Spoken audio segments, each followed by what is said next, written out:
আসসালামু আলাইকুম সবাইকে। প্রশ্ন ব্যাংক অ্যাডমিশন টাইমে মূল বইয়ের পরে যেই রিসোর্সগুলো সবচেয়ে ইম্পর্টেন্ট তার মাঝে একটা হলো নিঃসন্দেহে প্রশ্ন ব্যাংকটা। এখন কথা হচ্ছে প্রশ্ন ব্যাংক কেন এত ইম্পর্টেন্ট?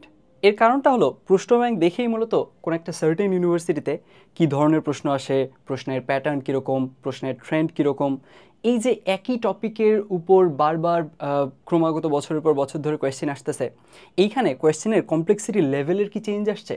চেঞ্জ আসলেও সেটা কীরকম? অর্থাৎ একটা ইউনিভার্সিটিতে যেই ধরনের কোয়েশ্চেন আসে এই পুরো কোয়েশ্চেনের যে ইকোসিস্টেমটা সেটা সম্পর্কে আইডিয়া পাওয়া যায় কোয়েশ্চেন ব্যাংক থেকে। এখন এই যে এটা থেকে আইডিয়া পাওয়া যায় এটার উপরে কিন্তু বেশ কিছু ভাইটাল ব্যাপার ডিপেন্ড করে যে আমরা অধ্যায়ের কোন জিনিসটাতে কোন টপিকগুলোতে আমরা সবচেয়ে বেশি গুরুত্ব দিব, কোন জিনিসগুলোতে সবচেয়ে বেশি ডেপথে গিয়ে পড়ার চেষ্টা করব। এরকম ভাইটাল কিছু ডিসিশন কিন্তু আমরা ওই যে কোয়েশ্চেন ব্যাংক দেখতেছি তার উপরে বেস করে আমরা নিয়ে ফেলি। তো তার মানে আমাদের কোয়েশ্চেন ব্যাংক কী করতেছে? পুরো পিকচারটা আমাদের সামনে দিচ্ছে অ্যান্ড বেশ কিছু ভাইটাল ডিসিশন মেকিংয়ে ভালো রকম ইম্প্যাক্ট রাখতেছে। এই যে এত কথা বললাম, এইগুলো ঠিকঠাক পুল অফ করতে পারতে হলে আমাদের আসলে কি করতে হবে? কোয়েশ্চেন ব্যাংকের উপরে খুবই ভালো একটা ইনসাইট গ্রো করতে হবে, অর্থাৎ কোয়েশ্চেন ব্যাংকটার উপরে প্রপার অ্যানালিসিস আমাদের থাকতে হবে।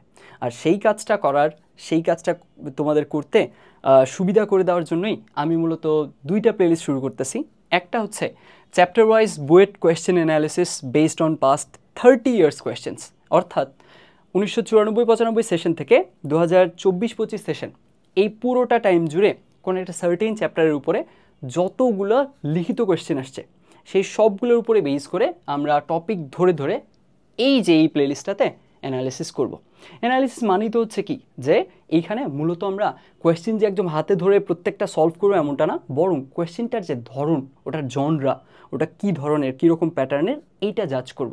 অ্যান্ড আমরা রিকগনাইজ করা ট্রাই করব যে আচ্ছা এই জিনিসটা আমার কোয়েশ্চেনে আসলে আমি পারতাম কি না, এইরকম জাজমেন্টগুলো দেওয়া ট্রাই করবো। অ্যান্ড এই কারণে আমি এই প্লেলিস্টে যে কাজটা করছি সেটা হচ্ছে কোয়েশ্চেনটা হুবহু সব কেসে তুলিও নাই। কীরকম? তোমাকে একটা ছোট্ট এক্সাম্পল দিই।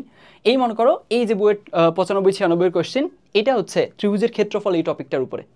এখন এই টপিকটার উপরে এই কোয়েশ্চেনটার কেসে দেখো এখানে টিকমার্ক দিয়ে আমি মিন করছি যে ওই তথ্যটা একদম গিভেন, টোটালি গিভেন, একদম আমাদের নিউমেরিক্যালি তথ্যটা গিভেন, কোনো অজানা কোনো জিনিস নাই, একদম পুরোটা দেওয়া আছে। তাহলে এখানে দেখো একটা ত্রিভুজের 3টা শীর্ষের মাঝে এ বি পুরোটা দেওয়া আছে, সি এর মাঝে একটা অজানা ব্যাপার আছে ভুজের মধ্যে, আর কোটিটা পুরোপুরি স্পষ্ট দেওয়া আছে, ওর ক্ষেত্রফলটাও স্পষ্ট দেওয়া আছে। সেইখান থেকে এই যে অজানা জিনিসটা এটার মান জানতে চাওয়া হয়েছে এবং সাথে জানতে চাওয়া হয়েছে এই এ শীর্ষ থেকে বিসির লম্ব দূরত্বটা কত।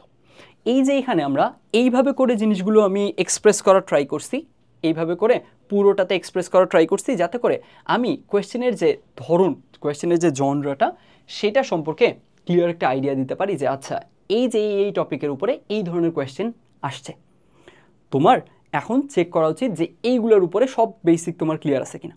এইটা করার শেষে আমি মূলত যে কাজটা করব সেটা হচ্ছে যে এই চ্যাপ্টারের কোয়েশ্চেন সলভিংয়ের কেসে তোমার ফ্লুইডিটি বাড়াবে কোয়েশ্চেন সলভিংয়ের, প্লাস হচ্ছে তোমাকে বেশ ভালো রকম হেল্প করবে এরকম বেশ কিছু পয়েন্ট আলোচনা করার। যেমন আমরা এইটা যখন দেখব, এইটা দেখার কেসে আমরা দেখব যে একটা রেখার সাথে নির্দিষ্ট কোণ তৈরি করতেছে, এরকম ব্যাপারে কোয়েশ্চেন একাধিকবার বইয়েটা অলরেডি আসছে, সামনেও আসবে।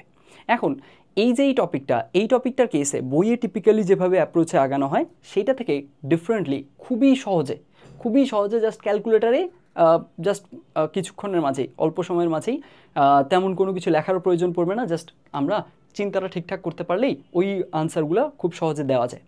এই যে ব্যাপারটা, এইটা তোমাকে চিন্তা করতে শেখাবো সবার শেষে, অর্থাৎ আমাদের 30 ইয়ার্সে যতগুলো রিটেন কোয়েশ্চেন আসছে সেই সবগুলোর অ্যানালিসিস যখন আমাদের শেষ হয়ে গেল তখন ওই পার্টটা থেকে ওই কাজটা আমি করব। এইটা গেল এই যে এই প্লেলিস্টটার কাজ। আরেকটা প্লেলিস্ট থাকবে, সেটাতে যে কাজটা করব আমরা সেটা হলো chapter wise BUET question solving. ওখানে অ্যানালিসিস না, ওখানে direct solving based on past 30 years questions. ওখানে আমরা একদম কোয়েশ্চেনগুলো ধরে ধরে সলভ করব।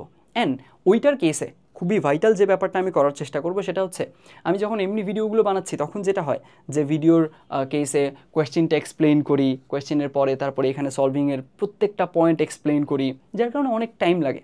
কিন্তু ওই প্লেলিস্টটাতে আমি যেটা করার ট্রাই করব, সাল ওয়াইজ কোয়েশ্চেনগুলো ধরবো, টপিক ওয়াইজ না, সাল ওয়াইজ কোয়েশ্চেনগুলো ধরবো, শাফল করা থাকবে কোয়েশ্চেন, কারণ এক এক সালে এক এক রকম কোয়েশ্চেন আসতেই পারে।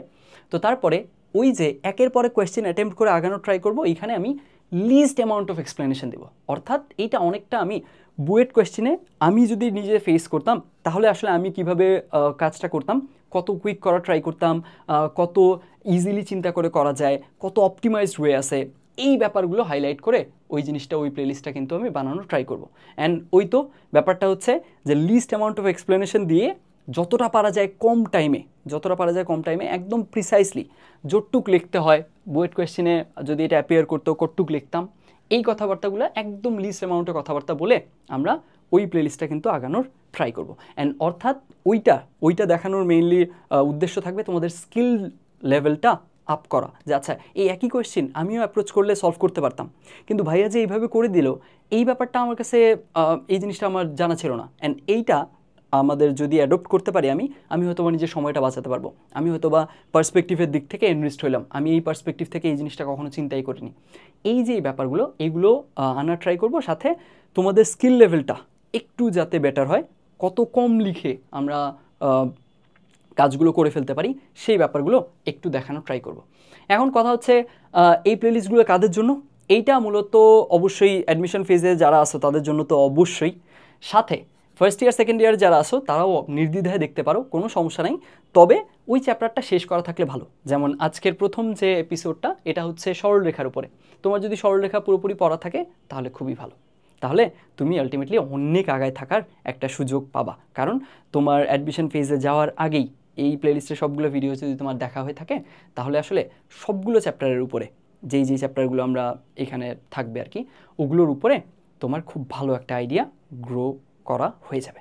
এখন এই যে এই প্লেলিস্টগুলোর লিঙ্ক ডেসক্রিপশন বক্সে থাকবে, এগুলো সেভ করে রেখো। অ্যান্ড খুব ভালো রকম একটা কথা শুনে নাও, এটা কিন্তু তোমার উইকলি, এখন যেটা কোচিংয়ের উইকলিতে তোমাকে ভালো করতে হেল্প করানো আমার মেইন টার্গেট না। আমার মেইন টার্গেট হচ্ছে তুমি যেই প্রতিষ্ঠানে পরীক্ষা দিতে চাচ্ছ, ধরে নাও তোমার টার্গেট বুয়েটে এনরোল করতে পারা, তো সেইখানে ওইটার কেসে ওইটার পুরো কোয়েশ্চেনের যে বেসটা একদম পুরো প্রিভিয়াস 30 ইয়ার্সের কোয়েশ্চেন যেহেতু আমরা সলভ করবো, ওইটা পুরো কোয়েশ্চেন বেসটা সম্পর্কে খুবই ক্লিয়ার একটা আইডিয়া নিয়ে যাওয়া, বুঝছি? এই ব্যাপারটাতে তোমাকে কেপেবল করাটা আমার টার্গেট কিন্তু তোমাকে উইকলিতে ভালো করানো না, এটা বুঝতে হবে। অ্যান্ড এই জিনিসগুলো আসলে ওরকমভাবেই ফ্রুটফুল হবে। তুমি খেয়াল করো, এই যে যেমন মনে করো এখন আমি সরলরেখার ব্যাপারগুলো সলভ করাবো, তো তোমার কাছে জিনিসগুলো মনে হবে এইগুলো তো মানে এর থেকে কত কঠিন কোয়েশ্চেন আমি এই কয়েকদিনে সলভ করছি, এগুলো তো তেমন কিছু মনেই হচ্ছে না।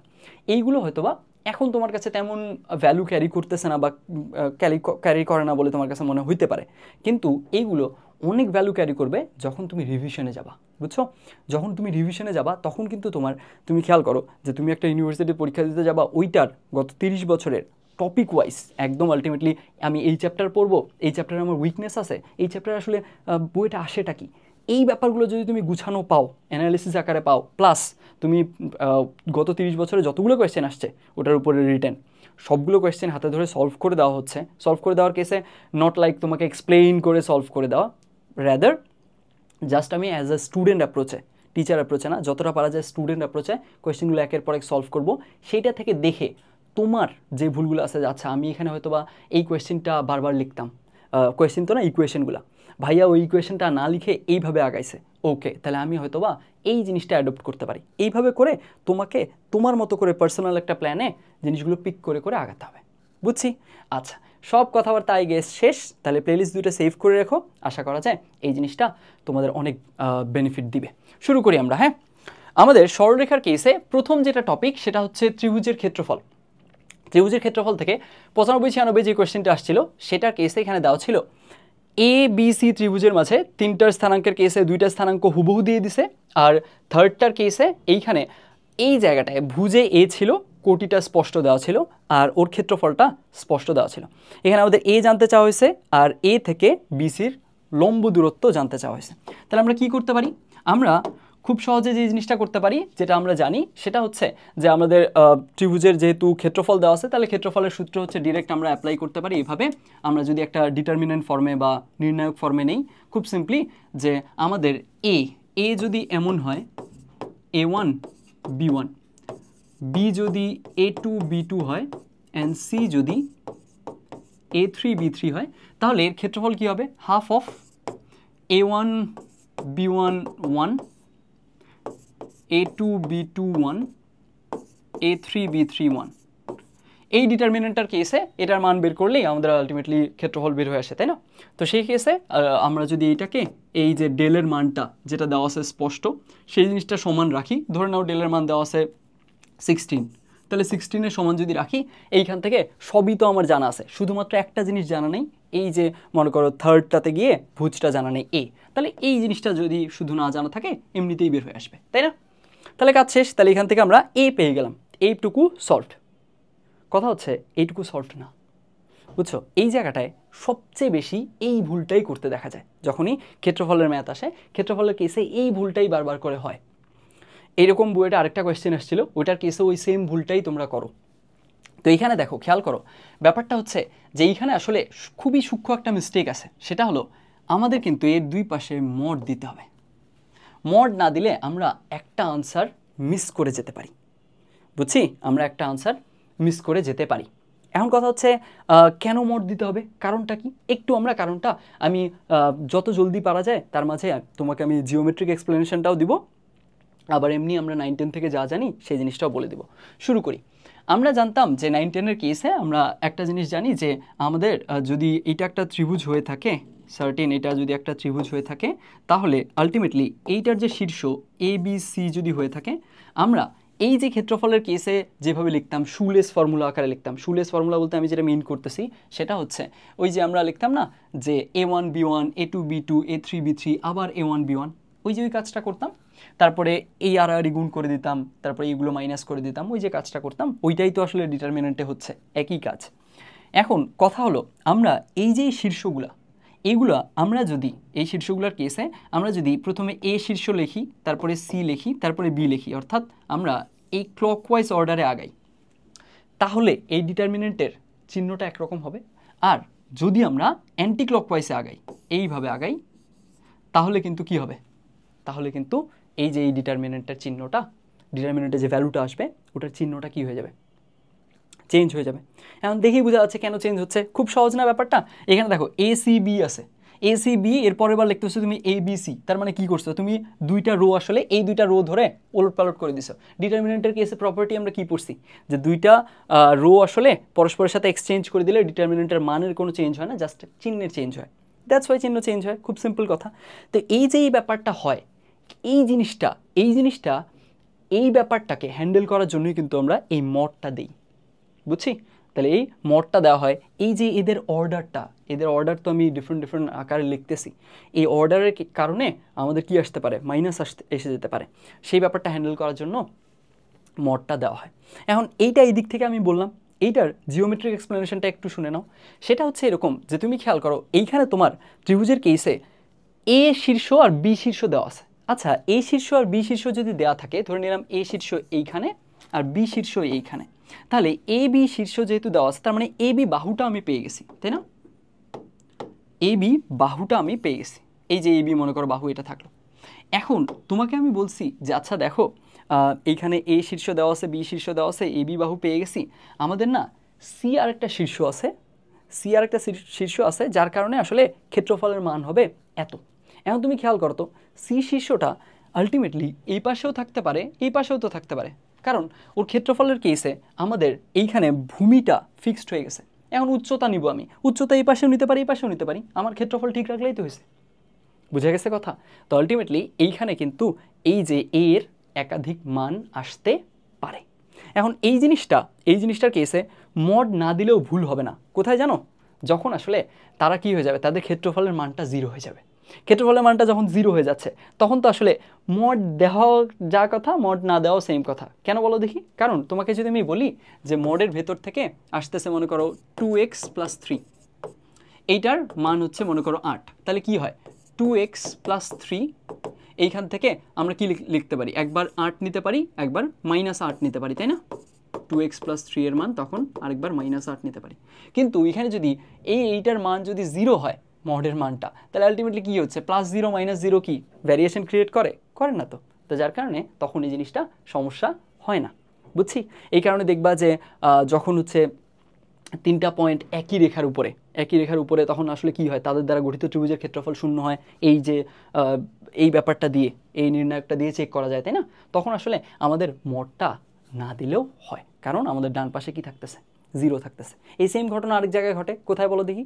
ওই যে 3টা সরলরেখা যদি কি হয়, সমবিন্দুগামী হয়, অর্থাৎ একদম সমবিন্দু, একটা বিন্দুতেই 3টা রেখা আসলে কি করে, ছেদ করে। এই যে এরকম একটা সিনারিও যদি হয়, তখনও আসলে কি করতে হয়, আমাদের সরলরেখাগুলোর কেসে ওদের যে সহগগুলা, এক্সের সহগ, ওয়াইয়ের সহগ আর কনস্ট্যান্ট, এগুলোকে নিয়ে তারপরে ডিটারমিনেন্ট একটা ফর্ম করতে হয়। ওই ডিটারমিনেন্টের ভ্যালুটা 0 আসতে হয়, যার কারণে ওইখানেও আসলে মড দেওয়ার প্রয়োজন আমাদের পড়তেছে না। বুঝছি? ওকে, তাহলে এখান থেকে আমরা কীভাবে বের করতে হচ্ছে না হচ্ছে এইটার উপরে ব্যাপারটা বুঝলাম। এইটার কেসে এক্সপ্লেনেশনগুলোও কুইকলি দেখা দেওয়া ট্রাই করছি। সাথে এইখানে আমাদের এর কেসে এর সতর্কতাটা কি, এইখানে এটার কেসে ভুল কী হতে পারে সেই ব্যাপারটা নোটিস করছি। এরপরে হচ্ছে এ থেকে বিসির লম্ব দূরত্ব। তুমি খেয়াল করো, এখানে যদি আমরা এ পেয়ে যাই, তার মানে সি পেয়ে গেলাম, সি টোটালি পেয়ে গেলাম, বি আগে থেকেই পাইছি, তার মানে আমাদের তো বিসির লেন্থটা পেয়ে গেলাম। বুঝছি? এখন তুমি খেয়াল করো তো, এই যে এবিসি ট্রায়াঙ্গেলের কেসে আমরা ডেল বা ক্ষেত্রফলকে কি লিখতে পারি, half into base into height, right? Half into base into height যদি আমরা বলি, আমাদের বলছে এ থেকে বিসির লম্ব দূরত্ব, তার মানে এ থেকে বিসির লম্ব দূরত্ব এইটুকু হাইট আকারে আচরণ করতেছে। এইটুকু যদি হাইট আকারে আচরণ করে, তাহলে বেজ আকারে আচরণ করতেছে বিসির ডিস্টেন্সটা।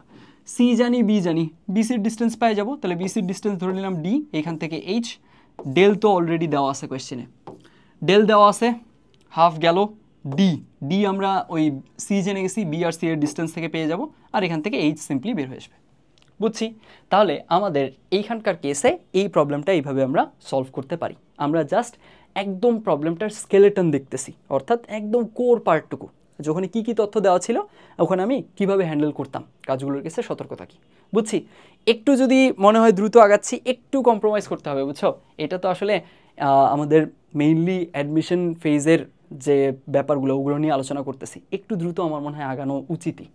আচ্ছা, এরপরে দেখো, এবিসি ত্রিভুজের বাহুগুলার মধ্যবিন্দু হচ্ছে ডিইএফ, আর হচ্ছে ডিইএফ তিনটারই স্থানাঙ্ক একদম পুরোপুরি দিয়ে দিছে। এখন তাহলে বলছে ত্রিভুজ এবিসি এর ক্ষেত্রফলটা কত, এটা জানতে চাইছে। তাহলে এটার কেসে কি করতে পারি, আমরা কি জানি, আমরা জানি যে এইখানে সার্টেন একটা ট্রায়াঙ্গেল যদি থাকে, আর এরপরে এই যে এবিসি যদি একটা ট্রায়াঙ্গেল থাকে, এবিসি ট্রায়াঙ্গেলের বাহুগুলোর মধ্যবিন্দু যদি ডি ই অ্যান্ড এফ হয়, তাহলে এই যে ডিইএফ এদেরকে দিয়ে যে ট্রায়াঙ্গেলটা ফর্মড হবে, এইটার কি হবে, এইটার ক্ষেত্রফলের 4 গুণ হবে পুরো এবিসি ট্রায়াঙ্গেলের ক্ষেত্রফলটা। তো খুব সিম্পলি আমরা এখানে ডিইএফ জানি, এইখান থেকে ডিইএফ ত্রিভুজের ক্ষেত্রফল পেয়ে যাব, তারপরে ওকে 4 দ্বারা গুণ করবো, দ্যাটস ইট, কাজ শেষ। তাহলে এখান থেকে আমরা কি লিখতে পারবো, যে ত্রিভুজ ডিইএফ এর ক্ষেত্রফল ইজ ইকুয়াল টু হচ্ছে হাফ অফ, এইখান থেকে খুব simply A1 B1 1, A2 B2 1, A3 B3 1।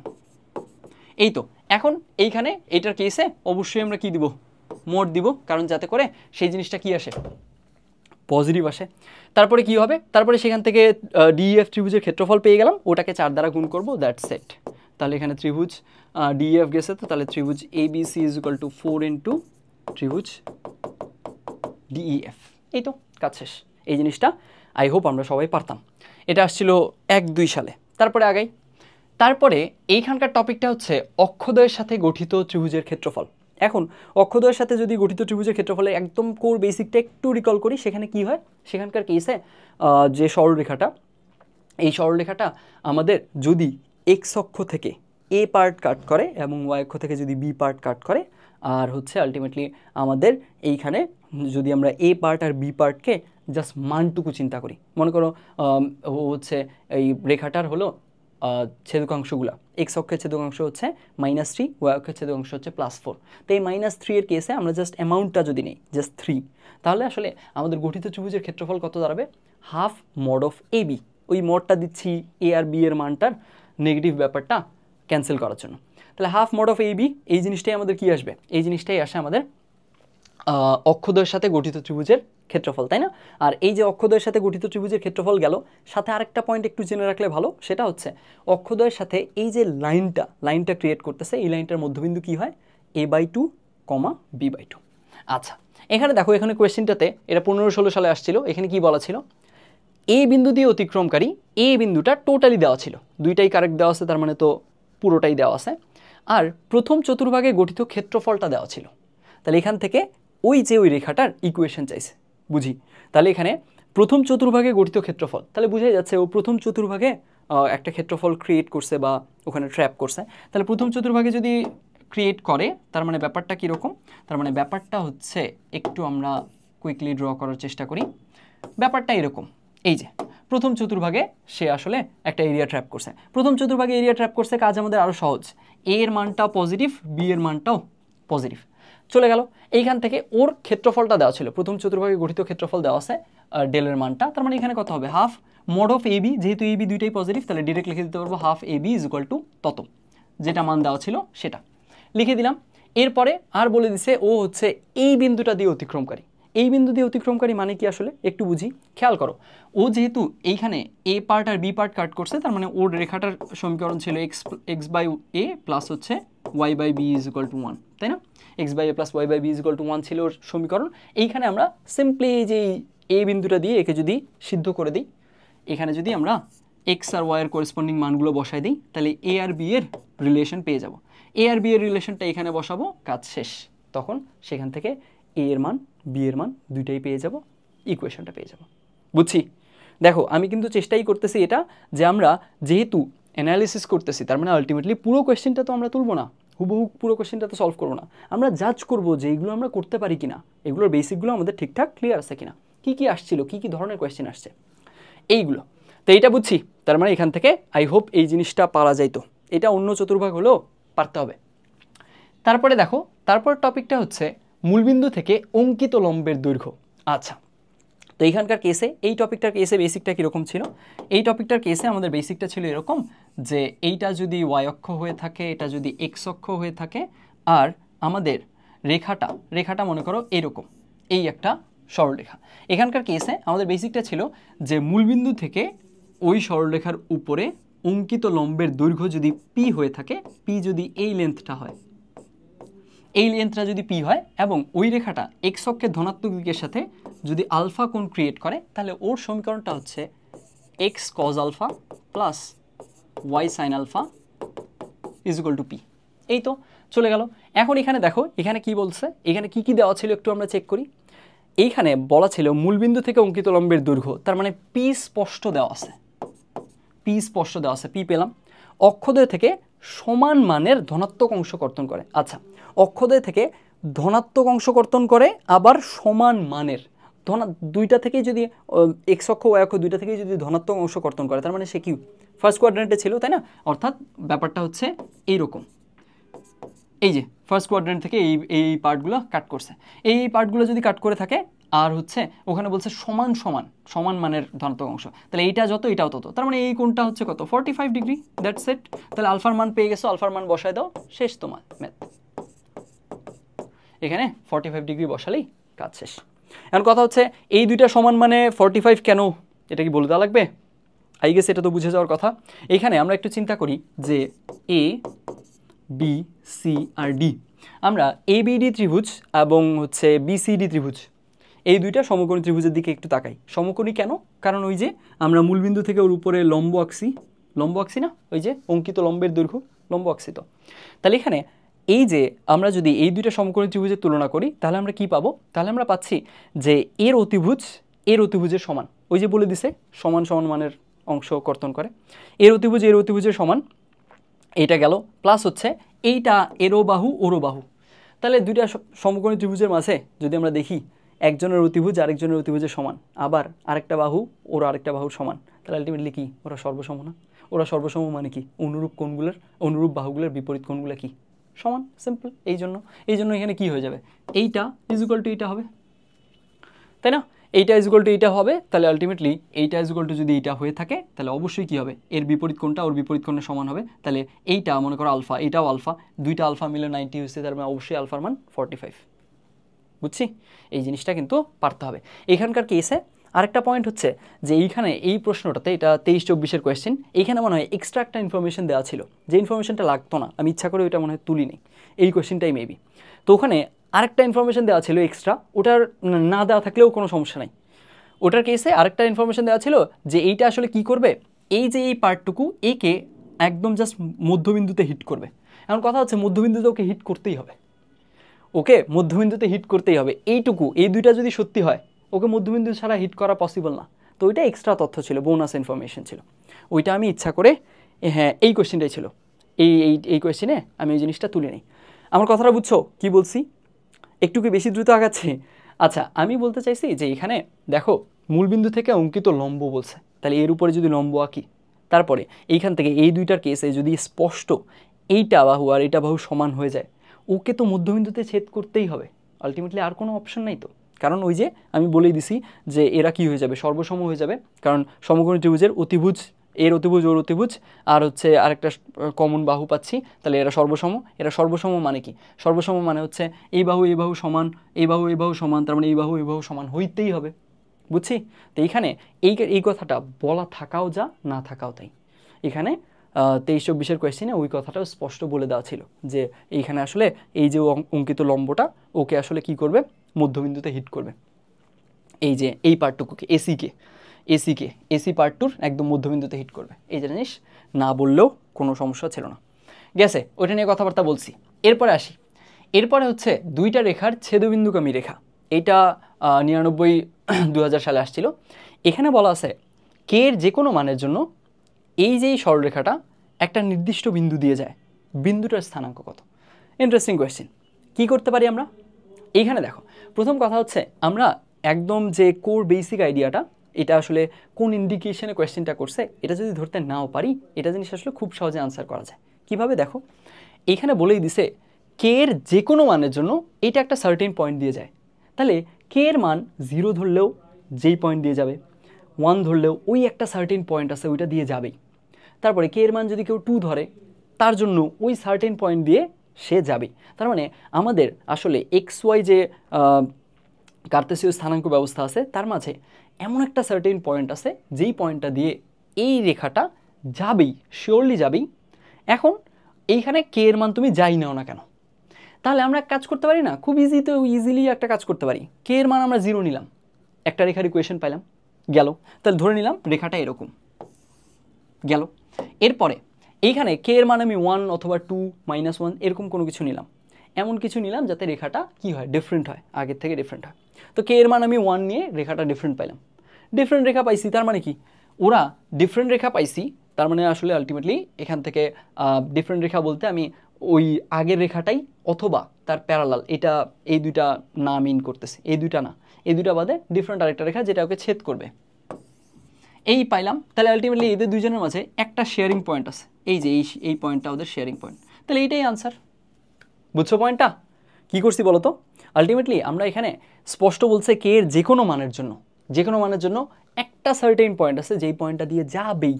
তাহলে আমরা দেখতেছি যে আচ্ছা কে এর মান 0-র জন্য এদিক দিয়ে গেছে, তাহলে এখানে এর উপরে যে কোনো পয়েন্ট হতে পারে, এখনও আমি শিওরলি জানি না। এরপরে কে এর মান 1-এর জন্য দিলাম, তাহলে এর উপরে যে কোনো পয়েন্ট হতে পারে, আমি এখনও শিওরলি জানি না। কিন্তু আমি এইবার তো জেনে গেছি যখন দুইটা একসাথে নিলাম, কারণ এদের দুইটাকেই সত্যি করতে হবে। এর উপরে এমন একটা পয়েন্ট আছে যেটা দিয়ে যাবেই, এর উপরে এমন একটা পয়েন্ট আছে যেটা দিয়েও যাবেই, তার মানে কি অবশ্যই পয়েন্টটা এটা হইতেই হবে, ওইটা পয়েন্ট, বুঝছি? কারণ এই দুজনের মাঝে শেয়ারিং পয়েন্টই তো একটা, বোঝা গেছে? তাহলে আলটিমেটলি কে এর ডিফারেন্ট মান নিয়ে কাজটা করলেই হয়ে যাবে। জাস্ট সতর্ক থাকতে হবে, কি সতর্ক থাকতে হবে, এখানে আসলে কে এর ডিফারেন্ট মান নিলাম কিন্তু আবার রেখা সেম রেখা চলে আসলো অথবা প্যারালাল রেখা চলে আসলো, তাহলে তো আসলে কাজ হলো না, তাই না? এখানে আসলে সেম রেখা বা প্যারালাল রেখা আসবে না, এইখানে তুমি মানগুলো বসায় দেখো, জেনারেলি ওই জিনিসপত্র আসবে না, সিম্পলি তোমার দুইটা ডিফারেন্ট রেখাই আসবে।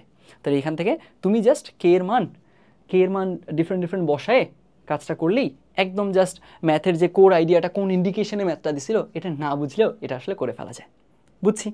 আচ্ছা, এখন এইটা গেল এই একটা উপায়। এখন কথা হচ্ছে এইটার মেইন ইন্ডিকেশনটা কী ছিল ভাইয়া? ইন্ডিকেশনটা কী ছিল এই জিনিসটা বোঝার জন্য আমাদের একটু বেসিকে যেতে হবে। হ্যাঁ, আমরা একটু এই যে একটা প্রথম অ্যাপ্রোচ নিয়েছিলাম এইটাকে একটু ছোট করি, একটু এটাকে সাইডে রাখি, এই জিনিসটা আমরা আপাতত এখানে রাখি দিলাম। এরপরে আসো, এখন আমরা প্রথমেই একটা জিনিস একটু চেক করি তো এই ব্যাপারটা জানি কিনা আমরা। সেটা হচ্ছে যে কোনো একটা সার্টেন স্ট্রেট লাইনের ইকুয়েশন যদি এরকম হয় যে a1x plus b1y plus c1, আরেকটা স্ট্রেট লাইনের equation a2x plus b2y plus c2। এখন আমরা যদি এই জিনিসটা লিখি এইটা প্লাস কে ইন্টু এইটা ইজ ইকুয়াল টু 0, তাহলে আসলে আমরা কোন ধরনের স্ট্রেট লাইন পাই? এই যে এই ব্যাপারটা লিখলাম, এইটা একটা স্ট্রেট লাইনের ইকুয়েশন ছিল, এইটা ইজ ইকুয়াল টু 0, এইটা ইজ ইকুয়াল টু 0। এখন আমি কি করছি, এইটা প্লাস কে ইন্টু এটা লিখছি, তারপরে ইকুয়াল টু 0 দিছি। তাহলে এই যে স্ট্রেট লাইনটা, এটার বৈশিষ্ট্য কি? এটার বৈশিষ্ট্য হচ্ছে যে এ আসলে কি করবে, এ আসলে এই স্ট্রেট লাইন এবং এই স্ট্রেট লাইন এই দুইজনের ছেদবিন্দু দিয়ে পাস করবে, তাই না? এই যে এই ব্যাপারটা, এইটা যদি আমরা জেনে থাকি, এই ইন্ডিকেশনে এই ম্যাথটা দেওয়া হয়েছে। কীভাবে খেয়াল করো, এখান থেকে আমরা কি করতে পারবো, এইখান থেকে খুব সিম্পলি আমরা যে কাজটা করতে পারবো সেটা হচ্ছে এখানে দেখো 2kx মাইনাস 3x, এখান থেকে আমরা এক কাজ করি ব্র্যাকেটগুলো তুলে দিয়ে গুণ করে দিই। তাহলে গুণ করে দিলে কি থাকে, 2kx minus 3x plus 3ky minus 2y আর হচ্ছে minus 4k plus 1 is equal to 0। এখন দেখো এক কাজ করি, আমাদের এখানে কোথায় কোথায় কে আছে একটু আমরা নোটিস করি, এখানে, এইখানে এবং এইখানে। এখন যেই জায়গাগুলোতে কে আছে ওখান থেকে কে কমন নিয়ে ফেলি। তাহলে কে কমন নিলে কি দাঁড়ায়, 2x plus 3y, 2x plus 3y minus 4, এটা থাকলো। আর বাকিটুকু তো এমনিতেই পড়ে থাকবে, এমনিতে কে কে পড়ে আছে, এই মাইনাস 3x পড়ে আছে, মাইনাস 2y পড়ে আছে, প্লাস 1। দেখো তো আমাদের যেই শেপটা নিয়ে কথা বলছে ওইটাই চলে আসছে না, ওটাই তো চলে আসছে। তাহলে আলটিমেটলি আমাদের এই যে নির্দিষ্ট বিন্দু যেটা দিয়ে সে সবসময় যাবেই কে এর যে কোনো মানের জন্য, সেটা আসলে কে, সেটা আসলে এই স্ট্রেট লাইন এবং এই স্ট্রেট লাইন এই দুজনের ছেদবিন্দু। সিম্পলি আমরা এই স্ট্রেট লাইন আর এই স্ট্রেট লাইনের ছেদবিন্দুটা ক্যালকুলেটরে বের করলেই হয়ে যাবে। বুঝছি? আই হোপ এই জিনিসটা ক্লিয়ার হয়েছে। তারপরে আগাই। এরপরে প্রদত্ত রেখার সাথে থেটা কোণ উৎপন্নকারী। আচ্ছা, এইখান থেকে এইটার উপরে বেস করে একাধিক কোয়েশ্চেন আসছে, এই পয়েন্টটা কিন্তু ক্লিয়ার রাখতে হবে। এই ধরনের ব্যাপার সম্পর্কে কোয়েশ্চেন সামনেও আসতে পারে। এখন কথা হচ্ছে আমরা টেক্সট বুকে এই জিনিসগুলো যেভাবে শিখছি সেটা আমি প্রথমে আপাতত এখানে বলে দিব। আর এই জিনিসগুলো যে খুবই সহজে, একদম খুবই সহজে চিন্তা করা যায় সেই ব্যাপারটা আমি একটু আমাদের সবগুলো কোয়েশ্চেন যখন আলোচনা শেষ হয়ে যাবে তারপরে পার্টে, ইন্ডিভিজুয়াল পার্টে গিয়ে এই জিনিসটা বলে দিব। হ্যাঁ, আগাই তাহলে। এখানকার কেসে প্রদত্ত রেখার সাথে থেটা কোণ উৎপন্নকারী আরেকটা রেখা আমরা চাচ্ছি। তো এখানকার কেসে একদম বেসিক যে ফর্মুলাটা, এটা কি ছিল, এটা ছিল এরকম যে আমি যদি m1 ঢাল বিশিষ্ট একটা রেখার সাথে আমি হচ্ছে থেটা কোণ উৎপন্নকারে এরকম রেখা চাচ্ছি, তাহলে আসলে ওই রেখার কেসে ওর ঢালটা কীরকম হবে এইটা সম্পর্কে কমেন্ট করা যায়। কিভাবে কমেন্ট করা যায়? ওই ফর্মুলাটা থেকে আমরা ধরে নিলাম নতুন যে রেখাটা আসবে, নতুন রেখা কয়টা আসবে, দুইটা আসবে না? এখানে এই যে আমাদের যদি এই আমাদের m1 ঢাল বিশিষ্ট রেখাটা হয়, একদম রেফারেন্স রেখাটা, এখন এর সাথে থেটা কোণ উৎপন্ন করবে, ধরে নিলাম থেটা হচ্ছে 30 ডিগ্রি। তাহলে কি হবে আসলে আমাদের নতুন যে রেখা, এরা কি এরকম হতে পারবে না? একটা যেতে পারবে এরকম এই দিক বরাবর, আরেকটা যেতে পারবে এই দিক বরাবর, তাই না? আলটিমেটলি কি দেখা যাচ্ছে, এও 30 ডিগ্রি কোণ তৈরি করছে, এও 30 ডিগ্রি কোণ তৈরি করছে, ব্যাপারটা এরকম হতে পারে। দ্যাটস ওয়াই পসিবল রেখার সংখ্যা দুইটা। কিভাবে আসবে সেগুলো যেভাবে আসতে পারে আমরা ধরেই নিচ্ছি যে আমাদের নতুন যে রেখাগুলো আসবে ওদের ঢাল হচ্ছে m ড্যাশ, এটা মনে করো m ড্যাশ থাকলো। m ড্যাশের কেসে এখানে তো আসলে দুইটা রেখা আসবে, তাহলে আমরা m ড্যাশ না ধরে আমরা এক কাজ করি, এটাকে m2 আর m3 ধরি। হ্যাঁ, এখন m2 আর m3 ভ্যালুগুলো কীভাবে আসবে, এইটার কেসে ফর্মুলাটা হচ্ছে এরকম যে tan theta is equal to plus minus m1 minus m2 by 1 plus m1 m2, তাই না? এইখান থেকেই খুব সিম্পলি ওই জিনিসটা চলে আসবে। এখানে দেখো আমাদের কেসে কি হবে, এইখানে আমি যদি প্লাস বসালেই জাস্ট প্লাস চিন্তা করতেছি, তারপর এখানে দেখো থেটার ভ্যালু জানি, আমি m1 এর ভ্যালু জানি, তখন m2 এর ভ্যালু জানতে হবে, সেই কেসে আমি কি করব, সেই কেসে আমি এই মনে করো এইটার ভ্যালু জেনে গেলাম, তারপরে আবার যখন মাইনাস নিব এখানে থেটার ভ্যালু জানি, আবার m1 জানি, এখানে জাস্ট আবারও ঘুরে ফিরে M2 জায়গায় তখন মনে করো M3 বসালাম, প্লাস বসালে M2 ধরলাম, মাইনাস বসালে M3 ধরলাম। এরকমভাবে কাজটা করলে ওই দুইটা রেখার ঢাল জেনে যাচ্ছি। তারপরে ওরা কোন পয়েন্ট দিয়ে পাস করতেছে, এই পয়েন্ট দিয়ে পাস করতেছে, তখন এই পয়েন্টটার স্থানাঙ্ক দিয়ে আমি আলটিমেটলি রেখাগুলো জেনে যাচ্ছি। এইভাবে করে আমরা আগাতে পারি। বইয়ে কিন্তু সলিউশনে এই ধরনের প্রবলেমগুলোতে সাধারণত এই অ্যাপ্রোচেই আগানো হয়েছে। এখন কথা হচ্ছে এইটার কেসে আসলে খুব সহজ একটা অ্যাপ্রোচে আগানো যায়, ওইটা আমরা পরে দেখব। আমরা জাস্ট আপাতত এটা কথাবার্তা বলে নেই। এখানকার কেসে কি বলছে, এ দিয়ে অতিক্রমকারী, ঠিক আছে, তার মানে ওই পয়েন্টটা টোটালি দেওয়া আছে, দুইটাই কারেক্ট দেওয়া আছে, তার মানে ওর ভুজকোটি দুইটাই দেওয়া আছে, পয়েন্টটা টোটালি দেওয়া আছে। ইকুয়েশন 1 একটা ইকুয়েশন দেওয়া আছে, ওটা পুরোপুরি দেওয়া আছে কারণ এখানে কারেক্ট মার্ক দেওয়া আছে। এই একটা ইকুয়েশন টোটালি দেওয়া আছে, এর সাথে 45 ডিগ্রি কোণ উৎপন্ন করে, ফাইন। তার মানে আমাদেরকে এমন রেখার সমীকরণ জানতে চাইছে আমাদের কাছে, যেটা কি করবে, এই একটা রেখার সমীকরণ দেওয়া আছে, টোটালি দেওয়া আছে, ওর সাথে 45 ডিগ্রি কোণ তৈরি করবে, আর হচ্ছে আরেকটা পয়েন্ট দিয়ে পাস করবে। এখন ওই যে দুইটা রেখা আসবে, ওই যে হলুদ দুইটা রেখার মতো দুইটা রেখা আসবে, ওদের ইকুয়েশন চাইছে এবং দেখাইতে বলছে যে রেখাদ্বয় পরস্পর লম্ব।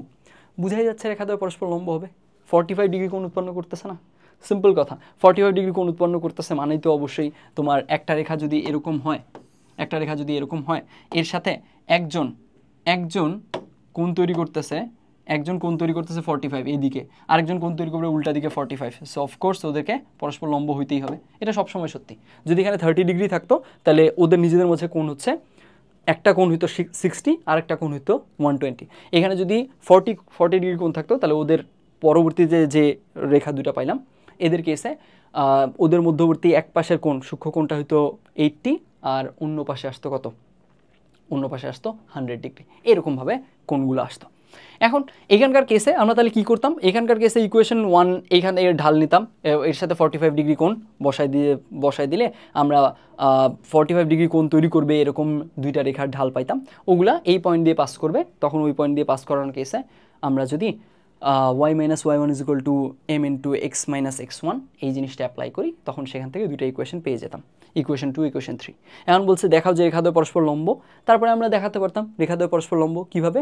রেখা দুইটার কেসে আমরা ইকুয়েশন 2 ইকুয়েশন 3 টোটাল ইকুয়েশন জেনে গেছি, মানে তো অবশ্যই আগেই এদের ঢাল জেনে গেছি। এখন ঢাল দুইটা গুণ করলে যদি -1 আসে তাহলে রেখাদ্বয় পরস্পর লম্ব। বুঝছি গেছে। এখন কথা হচ্ছে এইখানকার কেসে আসলে এই যে রেখাদ্বয় পরস্পর লম্ব, এইটার কেসে সবসময় তুমি ওদের ঢাল দুইটার গুণফল -1 পাবা না, সবসময় কিন্তু পাবা না। অ্যান্ড এই কারণে বৃত্তের দু একটা প্রবলেমে তুমি কিন্তু আনসার লুজ করবা, ওটা বৃত্ত চ্যাপ্টারে গিয়ে দেখাবো, ওগুলো আমাদের টিপিক্যাল বইতে ওই সলিউশনগুলো আংশিক সলিউশন আছে, ওই জিনিসগুলো আমরা পরে আলোচনা করব। জাস্ট আপাতত এইটুকু জেনে রাখি, সবসময় আসলে পরস্পর লম্ব হবে না। কোন কেসটাতে শুধু হবে না সেটা একটু বুঝি। আমাদের যখন রেখাগুলা এক্স অক্ষের অথবা ওয়াই অক্ষের সমান্তরাল এইরকমভাবে যখন থাকবে তখন তারা পরস্পর লম্ব হবে, কিন্তু ওদের ঢালের গুণফল -1 হবে না, বুঝাই যাচ্ছে তাই না। আলটিমেটলি ওদের কেসে যে এক্স অক্ষের যে সমান্তরাল ওর ঢাল হচ্ছে কত, ওর ঢাল তো 0, কিন্তু আমি তো ওয়াই অক্ষের যে সমান্তরাল তার তো ঢাল ডিফাইন করতে পারতেছি না, তো 0-র সাথে আমি কত গুণ করতেছি ওই জিনিসটা তো অলরেডি আমি ডিফাইন করিনি, তো কীভাবে -1 আসবে। সেই কারণে ওইখানকার কেসে ওই কেসটা সম্পর্কে একটু সতর্ক থাকতে হবে। ফাইন, যথেষ্ট কথা বলা হয়েছে, তারপরে আগাই। আবারও সেম টপিক, যে একটা রেখার সাথে একটা সার্টেন অ্যাঙ্গেল ক্রিয়েট করছে এরকম রেখা। এখানে দেখো এইটা 18-19 সেশনে আসছিল, এখানে বলা ছিল যে এ হচ্ছে একটা বর্গের একটা শীর্ষ থাকলো, এরপরে বলে দেওয়া ছিল ওই বর্গের একটা কর্ণ হচ্ছে একটা কর্ণের সমীকরণ এত। এখন এইখানে প্রথম কথা হচ্ছে যে বর্গের তো কর্ণ দুইটা, তাহলে প্রথমে আমাদের চেক করে নেওয়া উচিত যে আচ্ছা এইটা আসলে কোন কর্ণের ইকুয়েশন দিছে, এইটা কি এই এ বিন্দুগামী এসি কর্ণের ইকুয়েশন দিছে নাকি আমাদের বিডি কর্ণের ইকুয়েশন দিছে। কথা বুঝছো, আমাদের এখানে বলেই দিছিল যে একটা বিন্দু, এই বিন্দুটা বর্গের একটা শীর্ষ, ঠিক আছে, তাহলে ওই বিন্দুটাকে এই ABCD বর্গের একটা শীর্ষ রাখছি। এখন কথা হচ্ছে এই বর্গটার দুইটা কর্ণ আছে, দুইটা কর্ণের মাঝে আমাকে স্পেসিফাই করে বলে দেয়নি যে কোন কর্ণটার ইকুয়েশন দিছে, বলে দিছে যে ওই বর্গের একটা কর্ণের ইকুয়েশন এটা। তাহলে এখন এইখানে সবার আগে আমার ওইটা ডিফাইন করা উচিত যে আচ্ছা এইটা আসলে কোন কর্ণটার ইকুয়েশন দিছে। তো এই কারণে সবার আগে আমরা কি চেক করা উচিত যে আমাদের ওই যে ইকুয়েশনটা দেওয়া আছে ওইটাতে আমরা এ যদি বসায় দিই তাহলে ওটা সিদ্ধ হচ্ছে কিনা। যদি এ বসায় দিয়ে সিদ্ধ হয় তাহলে আসলে এসি কর্ণের ইকুয়েশন দেওয়া আছে, আর যদি সিদ্ধ না হয় তাহলে আসলে বিডি কর্ণের ইকুয়েশন দেওয়া আছে। এখন এইখানে কোয়েশ্চেনটা একদম স্কেলেটন ফর্মটা তোলার জন্য আমি যে কাজটা করছি, বর্গটা জাস্ট এখানে গ্রাফিক্যালি দেখাইছি, তারপরে এখানে আসলে আমরা এ পয়েন্টটা ওখানে বসাই দিলে সিদ্ধ হয় না, তো যার কারণে বোঝাই যাচ্ছে আসলে কোন কর্ণটা দেওয়া আছে, এই কর্ণটা দেওয়া আছে, বিডি কর্ণ দেওয়া আছে। তাহলে এখানকার গিভেন ইনফরমেশন কী কী, এ বিন্দুর স্থানাঙ্ক দেওয়া আছে থাকলো, এরপরে দেখো বিডির ইকুয়েশন দেওয়া আছে, এই যে বিডির ইকুয়েশন দেওয়া আছে এটা থাকলো, আর আমাদের কাছে এ বির ইকুয়েশন চাইছে আর এডির ইকুয়েশন চাইছে, মানে এক কথা ডিরেক্টলি বলছে এই বিন্দু দিয়ে পাস করে এরকম রেখা দুইটার ইকুয়েশন আমাকে বের করে দাও। তো এখানকার কেসে আমরা কী করতে পারি, আবারও ঘুরে ফিরে আগের মতোই কাজ, তাই না? আলটিমেটলি এখানে বোঝাই যাচ্ছে যে আমরা যে কাজটা করতে পারি, এই বিডির সাথে এই যে এই কোণটা 45, আবার এই কোণটাও 45, তাহলে আমরা কাজ করি এই বিডির সাথে 45 ডিগ্রি অ্যাঙ্গেল ক্রিয়েট করে এরকম দুইটা রেখার ঢাল বের করে নিলাম। বের করে নেওয়ার পরে তাহলে কি এর ঢাল বের হলো, এর ঢাল বের হলো, এর ঢালই তো এর ঢাল, কারণ কি বর্গের বিপরীত বাহুগুলো পরস্পর কি প্যারালাল না, তাহলে ঢাল তো চেঞ্জ হবে না। তাহলে ঢাল জেনে গেছি, তারপরে এর ঢাল জানি, এর ঢাল জানি, আবার এই দুইটা রেখায় এই পয়েন্ট দিয়ে পাস করে, শেষ তো। ঢাল জানি, বিন্দু জানি, রেখার সমীকরণ পারবো, ঢাল জানি, বিন্দু জানি, রেখার সমীকরণ পারবো। বুঝা গেছে? এই জিনিসগুলো কিন্তু পারতে হবে, এই ধরনের প্রবলেম আমাদের আসে।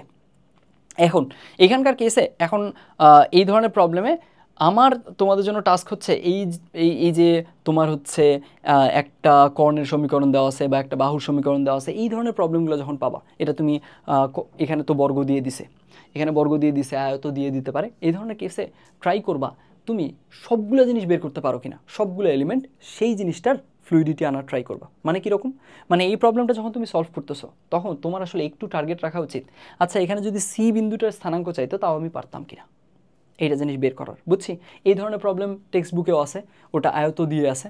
আয়তর কেসে কনফিগারেশন একটা না, ডাবল কনফিগারেশন পসিবল, দুইটা আয়ত পসিবল, তখন কিন্তু শীর্ষ অনেকগুলো হয়ে যাবে, তুমি সবগুলো শীর্ষ বের করতে পারো কিনা, অর্থাৎ এই ধরনের কাজে তোমার ওই স্কিলটা আছে কিনা, যে কোনো এলিমেন্ট দিলে আমি পারবো, এই স্কিলটা আছে কিনা এটা একটু চেক করে নিও। ফাইন, আই হোপ এই জিনিসটা বলা হয়ে গেছে, এটার অ্যাপ্রোচটা এটা আমরা বুঝছি।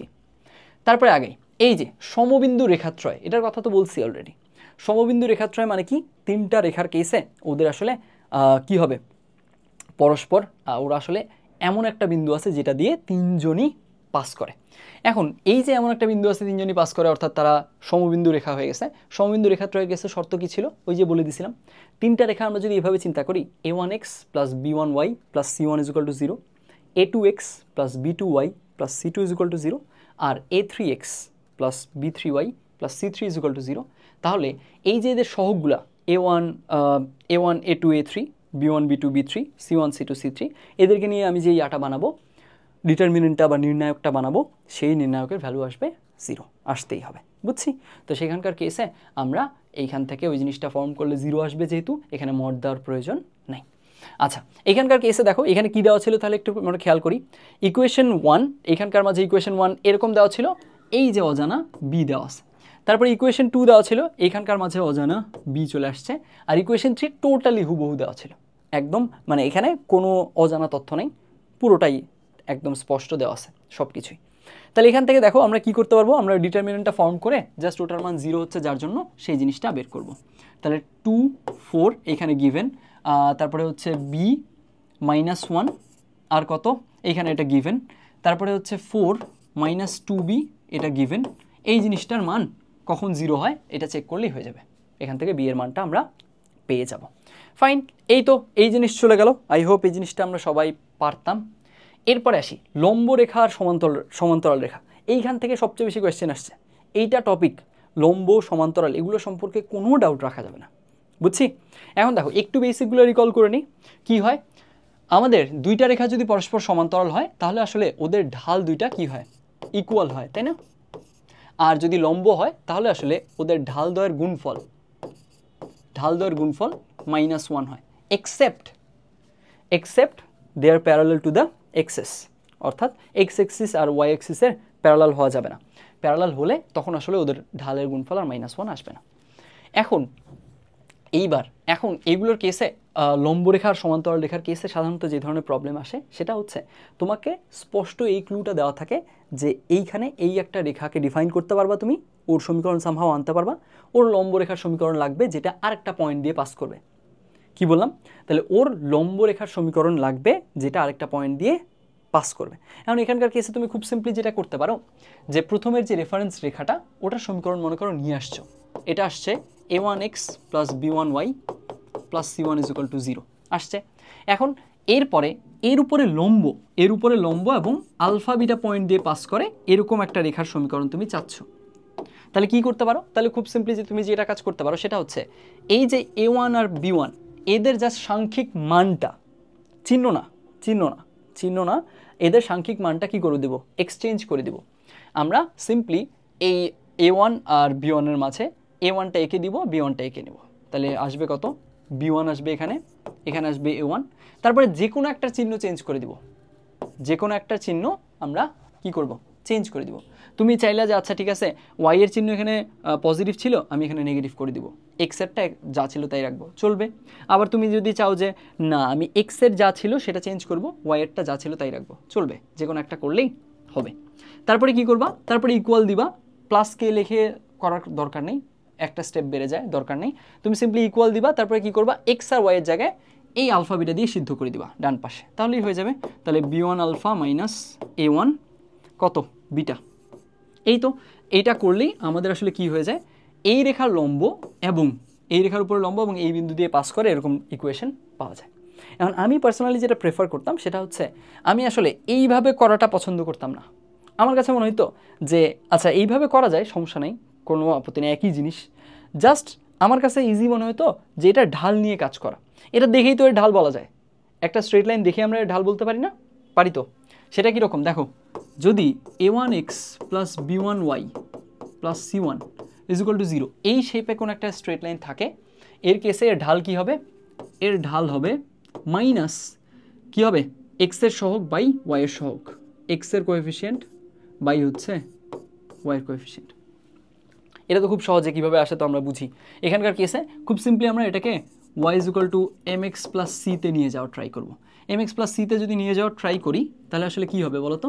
mx প্লাস সিতে নিয়ে যাওয়া ট্রাই করলে এই ব্যাপারটাকে, এই টার্মটাকে ডানে পার করতে হচ্ছে, তাহলে মাইনাস a1x হচ্ছে। তারপরে সেইখান থেকে এই যে b1 দিয়ে ভাগ দিতে হচ্ছে, কারণ y এর সামনে সহগ তো 1 হতে হবে। তার মানে বুঝাই যাচ্ছে তাহলে কি হচ্ছে?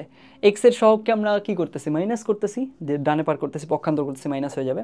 আর ওয়াইয়ের সহগ দিয়ে ভাগ দিচ্ছি, তাই তো করছি, বুঝছি? ঢালের মানটা তাহলে কি আসবে? মাইনাস এক্সের সহগ বাই ওয়াইয়ের সহগ আসে। এখন এখানকার কেসে খুব কমন একটা মিস্টেক তোমরা যেটা করো, এইটা জানার পরে এক্স আর ওয়াই দুই পাশে আছে, ধরে নিলাম এই শেপে আছে যে a1x is equal two b1y plus c1, এই শেপে তো তখন তুমি আর এই কাজ করতে পারবা না, কারণ তোমাকে তো এক পাশে নিতে হবে। এক পাশে নিলে তখন তুমি এটা বলতে পারবা, যদি এক পাশে না নাও তাহলে তখন তুমি মাইনাস দিতে পারবা না। ব্যাপারটা এরকম। যেমন এইখানে তুমি মাইনাস না দিয়ে চিন্তা করো তাহলে চলবে। যেমন এখানে ঢাল কত হবে? এর ঢাল বোঝা যাচ্ছে, এর ঢাল হবে এক্সের সহগ বাই ওয়াইয়ের সহগ, অর্থাৎ a1 বাই b1, এটা হচ্ছে এর ঢাল হবে। এখানে তুমি যদি মাইনাস দাও ভুল হবে, কারণ একই দিকে নাই তারা। একই দিকে থাকলে এই জিনিসটা অ্যাপ্লিকেবল, একই দিকে না থাকে বিপরীত দিকে থাকলে মাইনাস দিবা না। কেন দিচ্ছ না? মেকানিজমটা তো বুঝছো, এই যে মেইন ব্যাপারটা এই শেপে নিয়ে আসা। ওকে, এখন আমি যেটা বলতেছিলাম, আমার কাছে সহজ মনে হয় যে আসলে কোনো একটা রেখা দেখেই যেহেতু আমি ঢাল পেয়ে যাচ্ছি, ওই ঢাল পেয়ে যাচ্ছি মানেই তো মুখে মুখে আমি ওর কি লম্বরেখার ঢাল পেয়ে যাচ্ছি। যদি এই রেখার ঢাল পাই 3/4, ওর লম্বরেখার ঢাল কী হবে? -4/3। তাহলে এখন মুখে মুখেই যেহেতু লম্বরেখার ঢাল পেয়ে যাচ্ছি, বিন্দু জানি, ডিরেক্ট আমি ঢাল আর বিন্দু থেকে ডিরেক্ট ইকুয়েশনটা লিখলাম। এটা আমার জন্য সহজ মনে হতো। তোমার যদি মনে হয় যে না আমি ভাই এটাতে বেশি ফ্লুয়েন্ট, করো, anything that works for you, কিন্তু অ্যাকুরেট হতে হবে। ফাইন, এটা চলে গেল। আর যদি একইভাবে তোমার যদি এর সমান্তরাল রেখা লাগে, সমান্তরাল রেখার কেসে কি হয়ে যায়? a1x প্লাস b1y, এখানকার কেসে যা ছিল তাই থাকবে। সিম্পলি তুমি কি করবা? আবার এই যে আমাদের ধ্রুবকটা, এটাকে আমরা লিখবো না, তারপরে ডান পাশে এইখানে যেমন সিদ্ধ করে দিয়েছিলাম আলফা বিটা দিয়ে, এখানেও সিদ্ধ করে দিব। তাহলে কি আসবে? a1 alpha plus b1 beta, that's it. এটা করলেই আমরা এর সমান্তরাল সরলরেখাটার ইকুয়েশন পেয়ে যাব, তাই না? এখন এইখানকার কেসেও আমার কাছে মনে হতো একে দেখেই তো আমি এর ঢাল জানি, তাহলে ওর সমান্তরাল রেখার ঢাল তো ওইটাই, কারণ আমরা জানি দুইটা রেখা পরস্পর সমান্তরাল হলে ওদের ঢাল সমান। এখন তার মানে ওকে দেখে ওর ঢাল জানি, ওর সমান্তরাল রেখার ঢাল জানি, এক্সট্রা করে কোনো কিছু লেখার দরকার নেই, ঢাল জানি, এই বিন্দু দেওয়া আছে, ঢাল বিন্দু দিয়ে ডিরেক্ট ইকুয়েশন, কাজ শেষ। আমার এখানে রেখার সমীকরণ পেয়ে গেলাম। এখন তুমি যেটা পছন্দ সেটা করো। ওকে, আগাই তাহলে আমরা মোটামুটি একদম বেসিকগুলো আলোচনা করে ফেলছি। এইখানে ওর ইকুয়েশন নাম্বার 1 এটা দেওয়া ছিল এইভাবে, a - 1x + y = a, R equation 2 বলে দিছিল যে b, 0 এবং 2 2 বিন্দুগামী থাকলো। এরপরে বলছে যে ইকুয়েশন 1 আর ইকুয়েশন 2 অর্থাৎ এই দুইটা রেখা এরা যদি পরস্পর লম্ব হয় তাহলে relation between a and b, a আর b এর মধ্যকার সম্পর্ক কীরকম আসবে, আর ইকুয়েশন 1 আর ইকুয়েশন 2 যদি প্যারালাল হয়, সমান্তরাল হয় এই দুইটা রেখা, তাহলে আসলে a আর b এর মাঝে কী সম্পর্ক আসবে। Simple question. তাহলে আমরা কি করব, আমরা একে দেখেই কি এর ঢাল বলতে পারি না? এর ঢাল তো একে দেখেই বলা যায়, -x এর সহগ বাই y এর সহগ, y এর সহগ 1, চিন্তা করার দরকার নেই, মাইনাস এটা মানে 1 - a। তাহলে এর ঢাল হচ্ছে 1 - a। আর এর ঢাল কত হবে? এর ঢাল তো খুব সিম্পল, এর ঢাল হচ্ছে দুইটা বিন্দু দেওয়া আছে, ওই দুই বিন্দুগামী। তাহলে এখানে আমরা কি করব, y স্থানাঙ্কের ব্যবধান বাই কি x স্থানাঙ্কগুলোর ব্যবধান। তাহলে এখান থেকে সিম্পলি আমরা এইখানে ওই কাজটা করব, এদের দুজনের ঢাল গুণ করে -1 রাখবো, তাহলে আমরা লম্বের জন্য পাবো, আর এদের দুজনের ঢাল ইকুয়াল দিব, তাহলে আমরা সমান্তরালের জন্য পাবো। এইভাবে করেই a আর b এর রিলেশন খুব ইজিলি আমরা আনতে পারবো। বুঝা গেছে? এটা ইজি ছিল অনেক। আগাই, এরপরে কোয়েশ্চেনটাও লম্ব সমান্তরাল থেকে 95-96 সালে আসছিল। এখানে একটা ত্রিভুজের কেসে ওর এ বি শীর্ষ, দুইটা শীর্ষ দেওয়া আছে, আর জি অর্থাৎ ওর কি ভরকেন্দ্রের যে স্থানাঙ্ক সেটা দেওয়া আছে। এরপরে বলছে দেখাও যে মধ্যমা এডি বিসির উপরে লম্ব। আচ্ছা, মধ্যমা এডি বিসির উপরে কখন লম্ব হয় একটু বলো তো? মধ্যমা এডিটা বিসির উপরে লম্ব হয় যখন ওই ত্রিভুজটা কি হবে, মাস্ট বি সমদ্বিবাহু হইতে হবে। মাস্ট বি সমদ্বিবাহু হলে তখন মধ্যমাটা কিন্তু কি হয়ে যায়, এই যে এর উপরে লম্ব হয়। এখানকার কেসে সমবাহু হলেও চলবে। আর এখানে এই যে এডি মধ্যমা বলছে, তার মানে এ বিন্দুর সাথে যে রেখা দুইটা আছে তারা পরস্পর সমান। মানে এক কথা আমি যেটা মিন করতেছি সেটা হচ্ছে এইটা, এই কথাটা আমি মিন করছি যে এইখানে যদি তুমি এই বিন্দু থেকে এর উপরে লম্ব আঁকছো, লম্ব আঁকার পরে তুমি দেখছো যে এই জিনিসটা এর মধ্যবিন্দুতেই ছেদ করছে, এই ঘটনাটাই তো এখানে ঘটতেছে। তাহলে আলটিমেটলি বুঝাই যাচ্ছে এই পার্ট সমান, এই পার্ট সমান মানে কি আসলে? এই পার্ট সমান মানেই হচ্ছে যে এইখান থেকে আমরা খুব সহজেই বলতে পারতেছি যে আমাদের কি চলে আসবে, এইটা আর এটা সমান। কেন? ওই যে লম্ব আঁকছি, সমকোণী ত্রিভুজের কেসে এই ত্রিভুজটা আর এই ত্রিভুজটা পরস্পর একদম টোটালি সর্বসম হয়ে গেছে। সর্বসম হয়ে যাওয়ার কারণে আমাদের এই যে অতিভুজ দুইটা পরস্পর সমান, তার মানে এই বাহু সমান, এই বাহু সমান যদি হয়ে থাকে তাহলে অবশ্যই সেটা মিনিমাম সমদ্বিবাহু হবে। এই কি সেন্সে কথাটা বলছিলাম আর কি। আচ্ছা, যাই হোক, এখন এখানে আমরা প্রবলেমে দেখি যে এখানে আসলে কি করতে পারি। খেয়াল করো, এখানে আমাদের দুইটা শীর্ষ এ বি দেওয়া আছে, সি দেওয়া নাই। তাহলে আমরা এইখান থেকে যেহেতু ওর ভরকেন্দ্র জানি, তার ভরকেন্দ্র ফর্মুলা জানি যে আমাদের কি হয়ে যায়, ভরকেন্দ্রের কেসে ওর শীর্ষ তিনটার ভুজের মানগুলোর যোগফল বাই 3, ঠিক একইভাবে কোটির মানগুলোর যোগফল বাই 3, তাই না?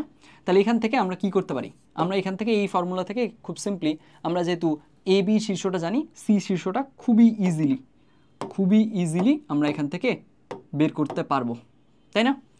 খুবই ইজিলি যদি বের করতে পারি তাহলে আমাদের তিনটা শীর্ষই জানা হয়ে গেল, এর জানা শেষ, বি জানা শেষ, সি জানা শেষ। এখন এখানে বলছে আমাদের এডিটা বিসির উপরে লম্ব, তাহলে বোঝাই যাচ্ছে ডিটা বলে দিছে যে মধ্যমা এডি কথাটার মাধ্যমেই বোঝা যাচ্ছে এই ডি বিন্দুটা হচ্ছে আসলে কি, ডি বিন্দুটা হচ্ছে বিসির মধ্যবিন্দু। কারণ মধ্যমা বলছি মানে কি, আমি যদি বলি মধ্যমা এডি, তার মানে অবশ্যই এই ডিটাকে বিসির মধ্যবিন্দু হইতেই হবে, আদারওয়াইজ আমি মধ্যমা বলতাম না। তাহলে এখানে আমরা কাজ করতে পারি, আমরা এডির ঢাল বের করব, বিসির ঢাল বের করব, দেখাবো যে এই ঢাল দুইটার গুণফল -1, দ্যাটস ইট। তাহলে বিসির ঢাল কীভাবে বের করব, এ বি জানি, সি জানি, বিসির ঢাল পেয়ে যাব। আর এ ডি, এখন দেখো এখানে ডি হচ্ছে বিসির মধ্যবিন্দু, তাহলে বুঝাই যাচ্ছে যে বি আর সি যেহেতু জানি, টিও জানবো, সিম্পলি মধ্যবিন্দু তো বের করতে পারবো। এরপরে এডির ঢাল বের করব, এডির ঢাল বিসির ঢাল বের করে ওদের দুজনের গুণফল -1 দেখালেই আমাদের কাজ শেষ। বুঝা গেছে পয়েন্টটা? এইখানে আমি ওই মধ্যমা আসলে এর উপরে লম্ব হলে এটা যে সমদ্বিবাহু হয় মিনিমাম, ওই ব্যাপারটা বলতে গিয়ে কি একটু টাইম বেশি নিয়ে ফেললাম। যাই হোক, আই হোপ ওই জিনিসটাও ক্লিয়ার হয়েছে। আগাই, দেখো এরপরে এরপরে বলছে এটা 96 97 আসছিল, এখানে একটা ত্রিভুজে 3টা শীর্ষই দেওয়া আছে, এ বি সি 3টাই দেওয়া আছে। এরপরে বলছে এপি যদি বিসির উপরে লম্ব হয়, এখানে মধ্যমা বা ওই ধরনের কোনো তথ্য বলেনি, তার মানে এপি সিম্পলি একটা রেখা, এটা বিসির উপরে লম্ব, তাহলে ইকুয়েশন অফ এপি, এপি রেখাটার ইকুয়েশন চাওয়া হয়েছে। তাহলে সিম্পল, আমরা এখানে দেখো এখানে আমাদের 3টা বিন্দুরই স্থানাঙ্ক আছে, তাহলে এখানে তো বলেই দিছে যে এপি রেখাটা বিসির উপরে লম্ব। এক কাজ করি, আমরা তো বি এর স্থানাঙ্ক জানি, সি এর স্থানাঙ্ক জানি, বিসির ঢাল বের করে ফেলি, এম বিসি, এই জিনিসটা বের করে ফেললাম, থাকলো। এম বিসি যদি জানি, আবার বিসি রেখার উপরে তো এপি লম্ব, তাহলে একটা রেখার ঢাল যদি জানি, ওর লম্ব রেখার ঢাল জানবো না, ইজিলি জানবো। তাহলে এখানে এম এপি জেনে যাব একদম মুখে মুখেই, এম এপি যদি জেনে যাই আর এখানে এ বিন্দুর স্থানাঙ্ক জানি, তাহলে একটা রেখার ঢাল জানি আর ও একটা বিন্দু দিয়ে পাস করবে এইটুকু জানি, তাহলে সমীকরণ গঠন করতে পারবো না? অফকোর্স পারবো, আগাবো। বুঝছি, এই ধরনের কেসগুলোতে তোমরা অনেকে হচ্ছে সমীকরণ দিয়ে আগাতে পারো, কোনো সমস্যা নেই, তোমার আনসার ঠিক হলেই তো হলো। কিন্তু আমার সাজেশন থাকবে একটু এটা চেক করো যে আসলে তুমি দুইটা ব্যাপার চেক করবা, যে আসলে কোনটাতে তোমার কুইক হয়, কারণ তোমার টাইম একটা অনেক বড় ফ্যাক্টর এখানে, প্লাস অ্যাকুরেট হতে হবে। কিন্তু তুমি আমার কথা শুনে ঢালের উপায়ে গেলা, কিন্তু পরে দেখা গেল এইটাতে গিয়ে তুমি মিস্টেক করতেছো, এটাতে তুমি অতটা সুইফট না, বরং তুমি যেভাবে সমীকরণ দিয়ে করতে ওটাতেই তোমার কাছে কমফোর্টেবল লাগে, ওটাতেই করো। জাস্ট চেষ্টা করো টাইমটা যাতে আমাদের কী লাগে, রিজনেবল হয়, রিজনেবল অ্যামাউন্ট অফ টাইম নিতে হবে, বেশি টাইম নেওয়া যাবে না, অ্যান্ড অ্যাকুরেট হতে হবে, অ্যাকুরেট হওয়াটা খুব জরুরি। বুঝছি। আচ্ছা, সমীকরণ দিয়ে করা বলতে আমি কী মিন করছি, ক্লিয়ার হয়েছে? সমীকরণ দিয়ে বলতে অনেকে মনে করো বি আর সি জানি, তাহলে বি সির সমীকরণটা বের করলাম, তারপরে ওর উপর লম্বরেখার সমীকরণ যেটা এই বিন্দু দিয়ে পাস করবে, একই জিনিস করতে পারো। জাস্ট টাইমটার দিকে খেয়াল রেখো, অ্যাকুরেসির দিকে খেয়াল রাখো। এরপরে আসো আবার ওই লম্ব সমান্তরাল থেকেই কোয়েশ্চেন 96 97-এ। এইবার বলছে এ পয়েন্ট ক্লিয়ারলি দেওয়া আছে, বি পয়েন্ট ক্লিয়ারলি দেওয়া আছে। এইবার বলছে এ বির লম্ব সমদ্বিখণ্ডকের সমীকরণ। ইজি, খুবই ইজি, সিম্পল। আমাদের তাহলে এ দেওয়া আছে, বি দেওয়া আছে, থাকলো এ আর বি।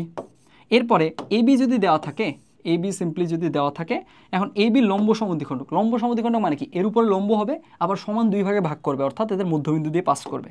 তাহলে মধ্যবিন্দু দিয়ে পাস করাই দিই, সিম্পল। তাহলে এই রেখাটার, এই যে এই রেখাটা, এই হলুদ রেখাটার ইকুয়েশন চাইছে। আমরা এখন প্রথমে কি করব, সিম্পলি এদের মধ্যবিন্দুটার সমীকরণ, মধ্যবিন্দুটার স্থানাঙ্ক বের করব। তারপরে কি করব, এ বির ঢাল জানবো, এ বির ঢাল তো এমনিতেই জানবো, এ আর বি যেহেতু দুইটাই জানি। এরপরে তাহলে ওর লম্ব রেখার ঢাল, মনে করো এই রেখাটার নাম দিলাম এম এন, এই এম এন রেখার ঢাল জানবো যেহেতু এটা জানি। তারপরে এটা সি বিন্দু দিয়ে পাস করে, সিম্পল, একদম সহজ জিনিস। এগুলো কিন্তু খুব কুইকলি পারতে হবে এই ধরনের সহজ জিনিস আসলে। তাহলে লম্ব সমদ্বিখণ্ডক এই জিনিসটার সমীকরণ আই গেস পারবো আমরা। আগে প্রতিবিম্ব, আচ্ছা প্রতিবিম্ব থেকে একটা কোয়েশ্চেন আসছিল 1-2 সালে। এইখানে সিম্পলি তোমাকে বলছে y = x এর সাপেক্ষে 5,6 এই বিন্দুটার প্রতিবিম্ব কত হবে। এখন কথা হচ্ছে এটা তো আমরা আসলে খুব সহজে দেখেই বলতে পারি, তাই না, যে y = x রেখার সাপেক্ষে কোনো জিনিসের যদি আমরা প্রতিবিম্ব, কোনো একটা পয়েন্টের প্রতিবিম্ব বের করতে চাই, তাহলে কি হয়, যদি আমরা a, b এর প্রতিবিম্ব বের করতে চাই y = x এর সাপেক্ষে, তাহলে কি আসে, b, a আসে, তাই না? তাহলে এখানকার কেসে আমাদের তো খুব সহজে একদম দেখেই ডিরেক্ট, মানে জাস্ট দেখেই বলে দেওয়া যাচ্ছে 5, 6 এর প্রতিবিম্ব এর সাপেক্ষে হবে 6, 5, কথা শেষ। এখন আমার কাছে মনে হয়, আমার সাজেশন থাকবে যে এইটার কেসে একটু করে দেখালে মনে হয় বেটার হয়, যেহেতু 10 মার্কের কোয়েশ্চেন এখানে। তাহলে করে দেখানোর কেসে আমরা কি করতে পারি, আগেই এখানকার কেসে আমরা দেখতেছি যে এই যে y = x এর সাপেক্ষে, তার মানে ওটা একটা আয়নার মতো কাজ করলো। এই মনে করো আমাদের y = x থাকলো, আর এখানে আমাদের একটা পয়েন্ট আছে 5,6, তাই না? তাই এই ধরে নিলাম 5,6 আছে। এখন এইটার প্রতিবিম্ব লাগবে, তাহলে এইটার প্রতিবিম্ব ধরে নিলাম উল্টো দিকে, এর প্রতিবিম্ব এই জায়গাটায় তৈরি হলো। এখন প্রতিবিম্বের নেচার কি, প্রতিবিম্বের নেচার হচ্ছে যে ও আসলে কি হয়, বস্তু যত দূরে প্রতিবিম্ব তত দূরে, এই ডিস্টেন্স আর এই ডিস্টেন্স সেম হবে, তার মানে এই পয়েন্টটা এদের দুজনের মধ্যবিন্দু হবে। সিম্পল, আগাই তাহলে ওই অনুযায়ী বের করে ফেলি। তাহলে আমরা চাচ্ছি এটা এক লাইনে জাস্ট একদম ডিরেক্ট বলে না দিয়ে দেখাই দিতে। তো এখানকার কেসে আমরা কি করতে পারি, বুঝাই যাচ্ছে, আমরা তো এখানে লম্ব আঁকবো, তাই না, এখানে। তাহলে এই যে এই রেখাটা এর উপরে লম্ব হবে। এখন এই রেখাটা যদি এর উপর লম্ব হতে হয়, আমরা y = x এর ঢাল জানি, এটার ঢাল 1, তার মানে এর লম্ব রেখা এই রেখাটার এর ঢাল হবে কত -1, এর ঢাল হবে -1, 5,6 দিয়ে পাস করবে। তাহলে এর সমীকরণ জানবা, সমীকরণ জানলে এদের দুইজনের ছেদবিন্দু জানবা, কার কার, নতুন রেখা এবং y = x, এদের দুইজনের ছেদবিন্দু জানবা। এখন দেখো তোমার কাছে তিনটা পয়েন্ট আছে, এই একটা পয়েন্ট, এই একটা পয়েন্ট, এই একটা পয়েন্ট। এখন এ বি সি তিনটার কেসে এ আর সি এর মধ্যবিন্দু বি, যে কোনো দুইটা জানলেই তোমার শেষ। এখানে দেখো অলরেডি তুমি দুইটা জেনে গেছো, এ জানো বি জেনে গেছো, ছেদবিন্দু থেকে বি জেনে গেছো, এ জানো বি জানো, সি জানবা না, ইজিলি তো সি জেনে যাবা। সি কে তুমি কি ধরবা, x, y ধরবা, তারপরে এখান থেকে মধ্যবিন্দুর ফর্মুলাটা অ্যাপ্লাই করলে হয়ে যাবে। অথবা তুমি খুব সহজে এভাবে আগাতে পারো, সেটা হচ্ছে যে 5,6 মনে করো এই বি আসলো, মনে করো 9,10, কথার কথা আমি সিম্পলি বলতেছি। তাহলে ভুজ কত বাড়ছে, 4 বাড়ছে, তাহলে এখান থেকে আরও 4 বাড়বে, কারণ সেম ডিস্টেন্স তো। তাহলে এখানে হবে 13, আর এইখানে 6 থেকে হয়েছে 10, আর 4 বাড়ছে, তাহলে এখানেও কত হবে, 10 থেকে আরও 4 বাড়বে, হবে 14, এরকম ব্যাপারটা। যদি এখানে 9, 10 না হয়ে 9 - 10 হইতো, অর্থাৎ তাহলে 5 থেকে 4 বাড়তো, এখানে 9 থেকে আরও 4 বেড়ে 13 হবে। 6 থেকে -10 হয়েছে, 6 থেকে -10 মানে কি, মানে হচ্ছে যে আলটিমেটলি হচ্ছে তোমার কত, 6 ওপাশে -10 মানে -16 হয়েছে, তাই না? ওভারঅল এখান থেকে -16 হয়েছে, তাহলে আরও -16 করবা, মানে এক কথায় চেঞ্জটা আরেকবার করবা, সেম চেঞ্জটা আরেকবার করলেই তখন তুমি এই পয়েন্টটা পেয়ে যাবা। আই হোপ এই জিনিসটা আমরা বুঝছি, বুঝা গেছে? ওকে, তাহলে এখানে এইভাবে করে দেখাই দিতে পারি আমরা আগাই। এরপরে লম্ববিন্দু থেকে একটা কোয়েশ্চেন আসছিল, এটা 22-23-এর কোয়েশ্চেন। এখানে কি বলা হয়েছে, এইখানে এই একটা ত্রিভুজের শীর্ষবিন্দুগুলো এইভাবে দেওয়া আছে, k - 3k, 5k, -k2, এইভাবে করে তিনটা শীর্ষ দেওয়া আছে। আর ওর একদম ক্ষেত্রফলের যে মানটা, এটা একদম এক্স্যাক্ট নিউমেরিক্যাল ভ্যালুটা দেওয়া ছিল, এটার মান 28 দেওয়া ছিল মেবি। তাহলে আমাদের এইটার স্পষ্ট ভ্যালু দেওয়া আছে গেল। তারপরে কি বলছে, তারপরে বলছে এই যে কে, এই কেটা আসলে একটা ইন্টিজার বা পূর্ণ সংখ্যা।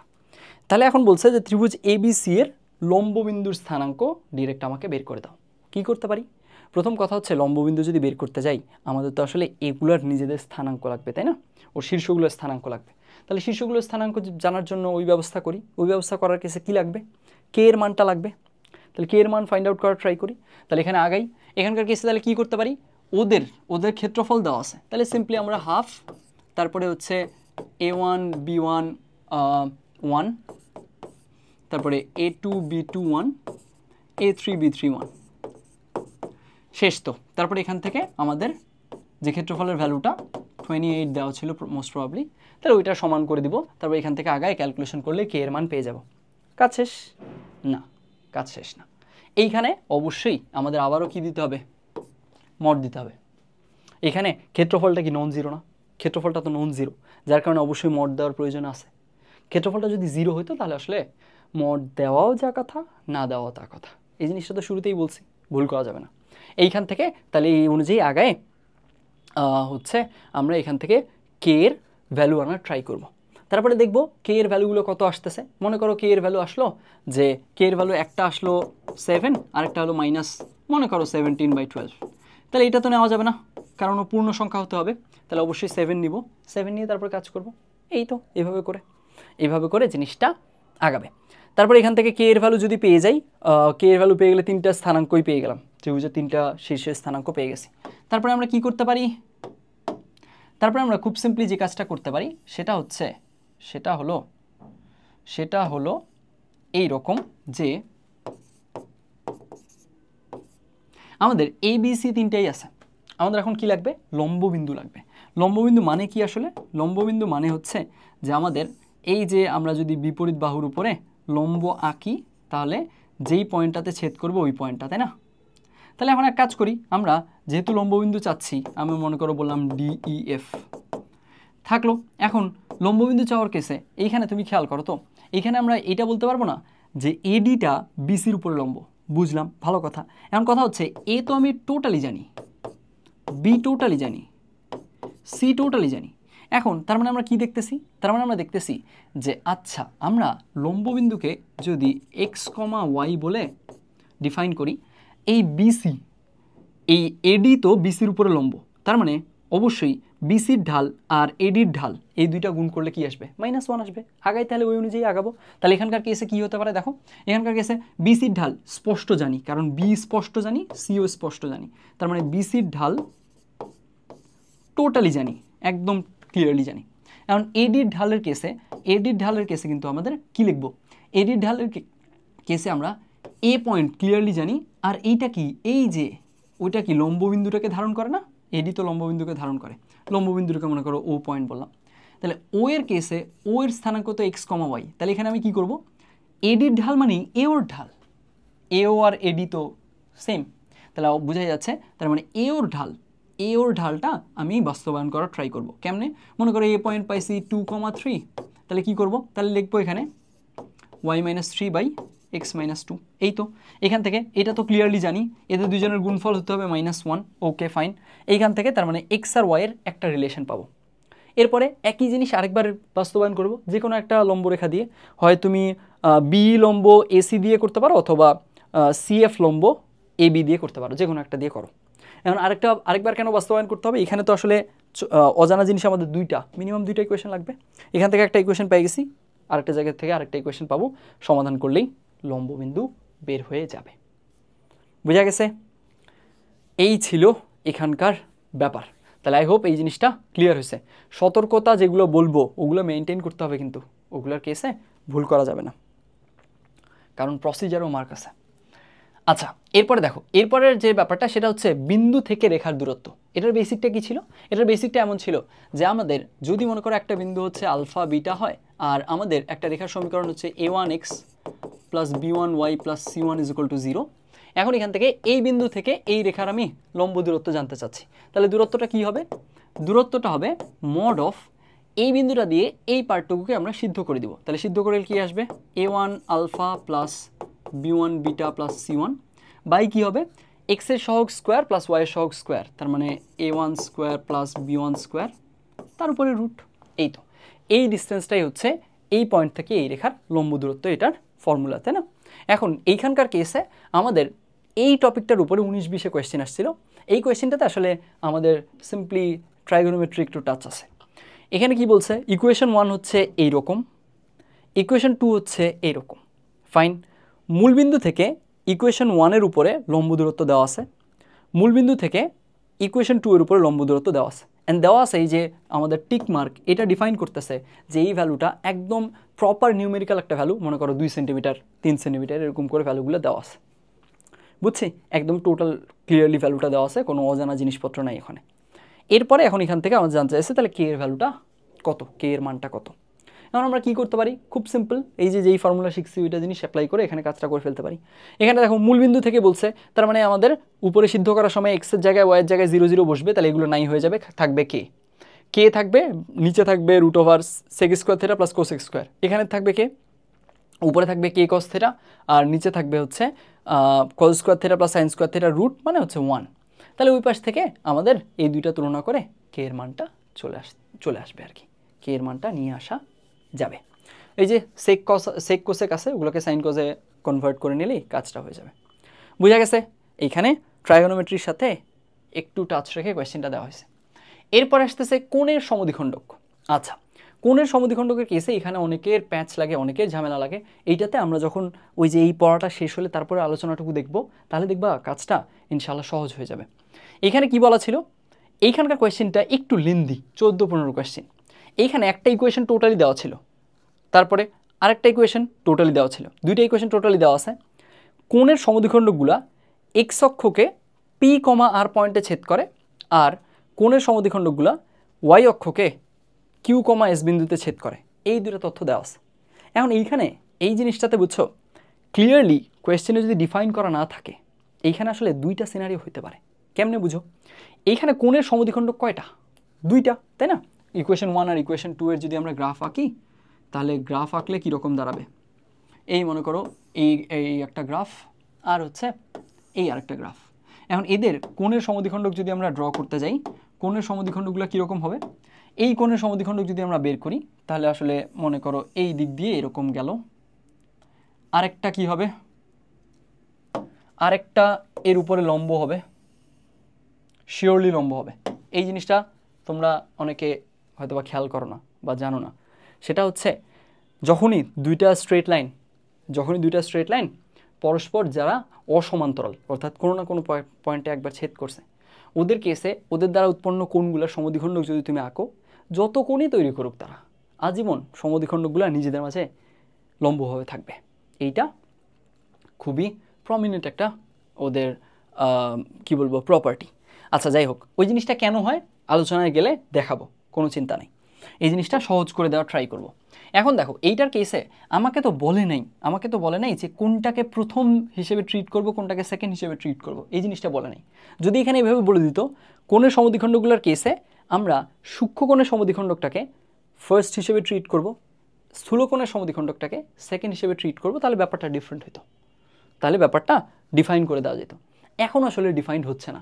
কেন হচ্ছে না বুঝো, আমার পয়েন্টটা বুঝো যে কেন আমি বলতেছি এখানে দুইটা সিনারিও অ্যারাইজ করতে পারে। কারণ এই মনে করো এই যে সবুজ কালারের যেগুলো আঁকতেছি এগুলো মনে করো আমাদের স্থানাঙ্কের অক্ষ, এগুলো এক্স অক্ষ আর ওয়াই অক্ষ রাখলাম এমনি। হ্যাঁ, এখন এগুলো যদি এক্স অক্ষ আর ওয়াই অক্ষ হয়ে থাকে, তুমি এবার বুঝো আমি এই রেখাটা, এই যে সমদ্বিখণ্ডকটা, এটাকে ফার্স্ট হিসেবে ট্রিট করতেছি, এটাকে প্রথম রেখা হিসেবে ট্রিট করতেছি, তাহলে আমার কি হবে, তাহলে এই পয়েন্টটা হবে আমার কি, এই পয়েন্টটা হচ্ছে আমাদের পি পয়েন্ট হবে। আর এই যে দ্বিতীয়টার এক্স অক্ষের ছেদবিন্দুটা এটা হবে কত, পি এবং আর, তাহলে এটা হবে আর। ঠিক একইভাবে এই যে এইটার ওয়াই অক্ষের যে ছেদবিন্দুটা এটা হচ্ছে কিউ, এবং এইটার ওয়াই অক্ষের ছেদবিন্দু এই যে এটা হচ্ছে এস, এই হিসেবে আসবে। কিন্তু যদি আমি উল্টা কাজ করি, উল্টা কাজ করি, কোনটা কালার দিয়ে দেখাবো, আমরা যদি উল্টা কাজটা করি তাহলে কি হবে দেখো, এই যে এইটাকে যদি ফার্স্ট স্ট্রেট লাইন হিসেবে ট্রিট করি তাহলে আসলে এই আর এর জায়গায় এখানে চলে আসবে পি, আর এই পি এর জায়গায় চলে আসবে আর, থাকলো।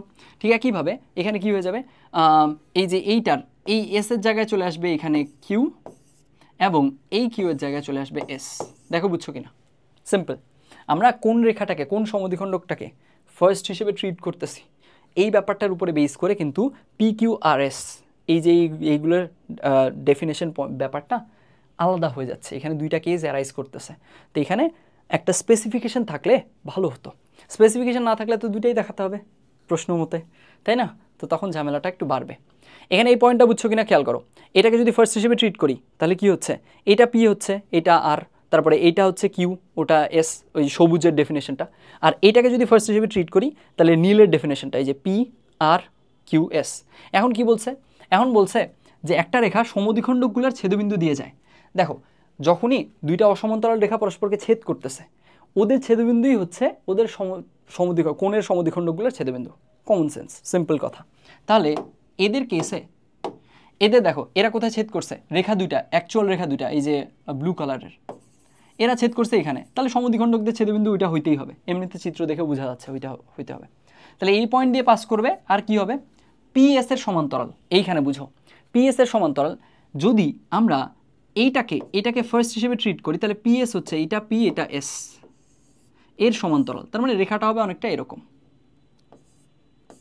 এইরকম রেখা হবে, এর সমান্তরাল এই বিন্দুগামী, চলে গেল। আর যদি আমরা এইখানে হচ্ছে এই যে সবুজ ডেফিনেশন অনুযায়ী আগাই, তাহলে তো পি হচ্ছে এখানে আর এস হচ্ছে এইখানে, তখন কিন্তু পি এস রেখাটা এইটা, তাহলে এর সমান্তরাল মানে তখন ব্যাপারটা এরকম দাঁড়াবে। তো তখন তো ডিফারেন্ট রেখা পাচ্ছি, বুঝছি, যার কারণে ঝামেলাটা এখানে থেকে যাচ্ছে। এই জায়গাটায় ওই স্পেসিফিকেশনটা থাকলে বেটার হইতো। এখন এই কোয়েশ্চেনের স্টেটমেন্টটা অনুযায়ী আমার ওই যে দুইটা কেস কেন অ্যারাইজ করতেছে এই কথাটা যে বললাম, এটা ক্লিয়ার হয়েছে কিনা, ভিজুয়ালাইজ করতে পারছো কিনা, আই হোপ এই জিনিসটা ক্লিয়ার হয়েছে। এখন এখানে একটু স্টেপ বাই স্টেপ একটু বলে দিই যে কী করা যেতে পারে। ইকুয়েশন 1 ইকুয়েশন 2 আছে, তাহলে এদের কোণের সমদ্বিখণ্ডক দুইটা পেয়ে যাব, এই ইয়েলো লাইন দুইটা পেয়ে যাব, এই একটা ইয়েলো লাইন, এই একটা ইয়েলো লাইন পেয়ে গেলাম। এরপরে ছেদবিন্দু রেখা পেয়ে গেছি, এক্স অক্ষের ওয়াই অক্ষের ছেদবিন্দু তো পাবোই, তাহলে ওই পয়েন্টগুলো ডিফাইন হয়ে গেল। এরপরে কি, এরপরে হচ্ছে এই সমদ্বিখণ্ডগুলো ছেদবিন্দু দিয়ে যায়, সমদ্বিখণ্ডগুলো কষ্ট করে ছেদবিন্দু বের করার দরকার নেই, এই রেখা দুইটার ছেদবিন্দুই হচ্ছে সমদ্বিখণ্ডক দুইটা ছেদবিন্দু, একই জিনিস, যা বের করো চলবে, যে কোনোটা বের করলে চলবে। ছেদবিন্দু রাখলা, ছেদবিন্দু পাইলা, মনে করো ছেদবিন্দু হচ্ছে x1, y1। এরপরে এই যে ছেদবিন্দু পাইলা, এরপরে কি বলা হয়েছে, এরপরে বলা হয়েছে এটা পিএস এর সমান্তরাল। পিএস এর সমান্তরাল। এখন এখানে ঝামেলাটা, ফার্স্ট কেস চিন্তা করলে পিএস এর ঢাল একরকম পাবো, সেকেন্ড কেস চিন্তা করলে পিএস এর ঢাল অন্যরকম পাবো। তোমার আসলে প্রশ্ন মতে এইভাবে যদি প্রশ্নটা দেওয়া থাকে তাহলে তো আসলে দুইটা কেসই বের করে দেখানো উচিত। কাজটা বেশ লেন্দি হয়ে যায় তাহলে। ওকে, কাজটা পারবো না পারার কিছু নেই, কারণ P R S point define করতে জানি, তাহলে ওদের ঢাল জানি, ওদের ঢালের ওর সমান্তরাল, তার মানে ওর ঢালটাই হবে এর ঢাল, তাহলে ঢাল জানি, বিন্দু জানি, করতে পারবো। ওকে, এরপরে আসো সরলরেখা আর ক্ষেত্রফল দুইটা সমন্বিত করে, দুইটা কম্বাইন করে, স্ট্রেট লাইনের সাথে এরিয়ার ব্যাপারটা কম্বাইন করে। এখন কথা হচ্ছে স্ট্রেট লাইন চ্যাপ্টারে তো এরিয়া সংক্রান্ত কথাবার্তা আছে, কিন্তু এরিয়া সংক্রান্ত কথাবার্তা থাকলেও ট্র্যাপড এরিয়া সম্পর্কে তো কথাবার্তা নেই। বুঝো, ট্র্যাপড এরিয়া মানে কি? ট্র্যাপড এরিয়া মানে হচ্ছে একাধিক কার্ভের মধ্যে যে এরিয়াটা আবদ্ধ ক্ষেত্র, বুঝছো? ওই যে আমরা ইন্টিগ্রেশনে যে কাজগুলো করি, ওই ট্র্যাপড এরিয়া, আবদ্ধ ক্ষেত্র। ওই আবদ্ধ ক্ষেত্র নিয়ে ওই ক্ষেত্রফল বা ওই ক্ষেত্রের সাথে সরলরেখার কনসেপ্টটা কম্বাইন করে একটা কোয়েশ্চেন দেওয়া হয়েছে। এটাকে তুমি ইন্টিগ্রেশনের প্রবলেম হিসেবে ট্রিট করে ওভাবেও সলভ করতে পারবা, কোনো সমস্যা নেই, একই জিনিস। আগাই তাহলে। এখানকার কেসে কি বলছিল? এখানে বলছিল ইকুয়েশন 1 দেওয়া ছিল যে y = 2 - mod of x - 2 থাকলো, এই একটা ইকুয়েশন।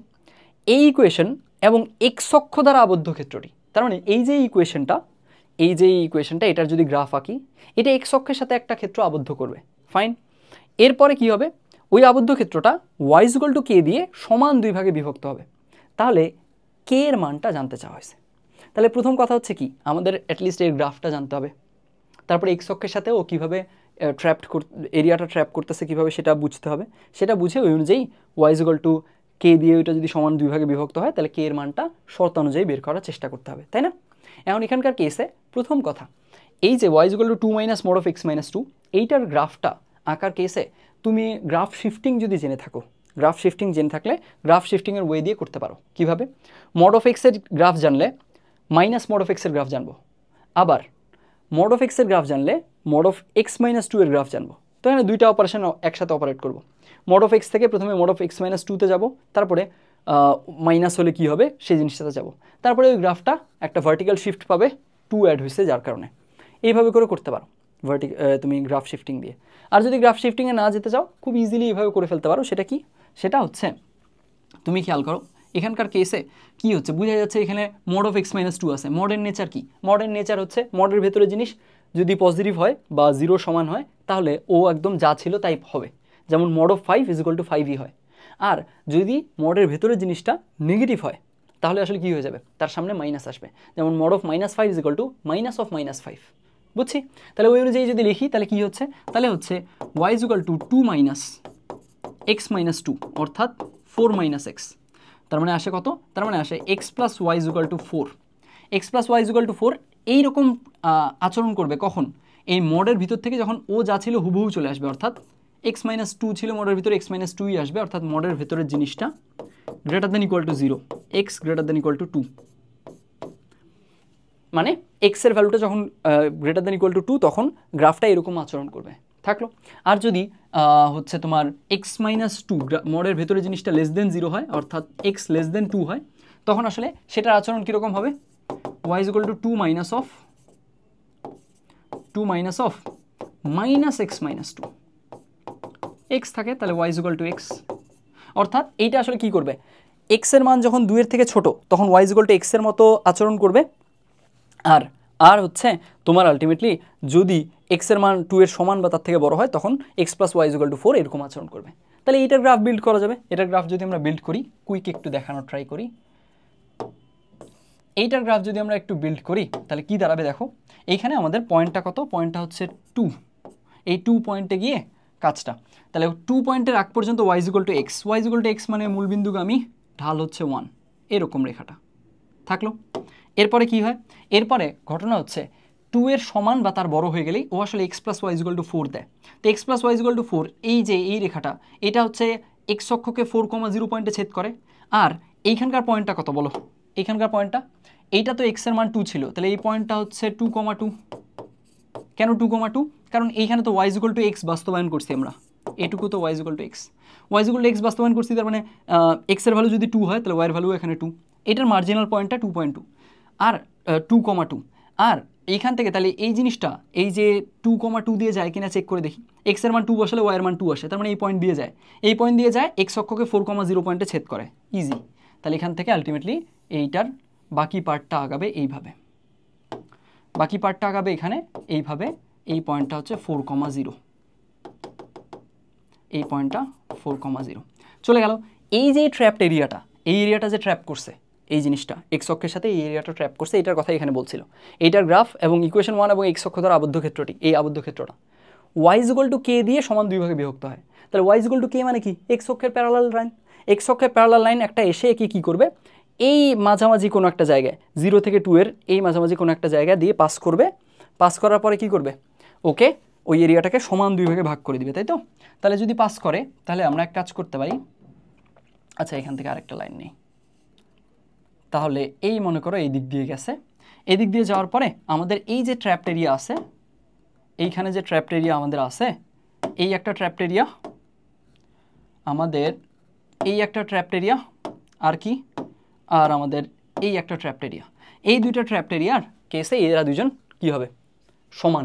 এই জিনিসটা বলা হয়েছে যে ওদের আবদ্ধ ক্ষেত্রটা টোটালটা ছিল, এখন ওটাকে সমান 2 ভাগে বিভক্ত করছে, এই জিনিসটাই বলা হয়েছে। তাহলে এটা কে করছে, এটা করছে ওয়াই ইজ ইকুয়াল টু কে, এই জিনিসটা করছে। এখন তাহলে কি করা যায়, এখন একটা কাজ যেটা করা যায় সেটা হইতেছে যে আমাদের এইখানকার কেসে আলটিমেটলি আমরা দেখতেছি যে এইখানে ওয়াই ইজ ইকুয়াল টু কে যদি হয়, এই পয়েন্টের স্থানাঙ্ক বের করতে পারবো। কীভাবে এই পয়েন্টের স্থানাঙ্ক বের করতে পারবো, y is equal to k এর সাথে ওয়াই ইজ ইকুয়াল টু এক্সের ছেদবিন্দু নিব।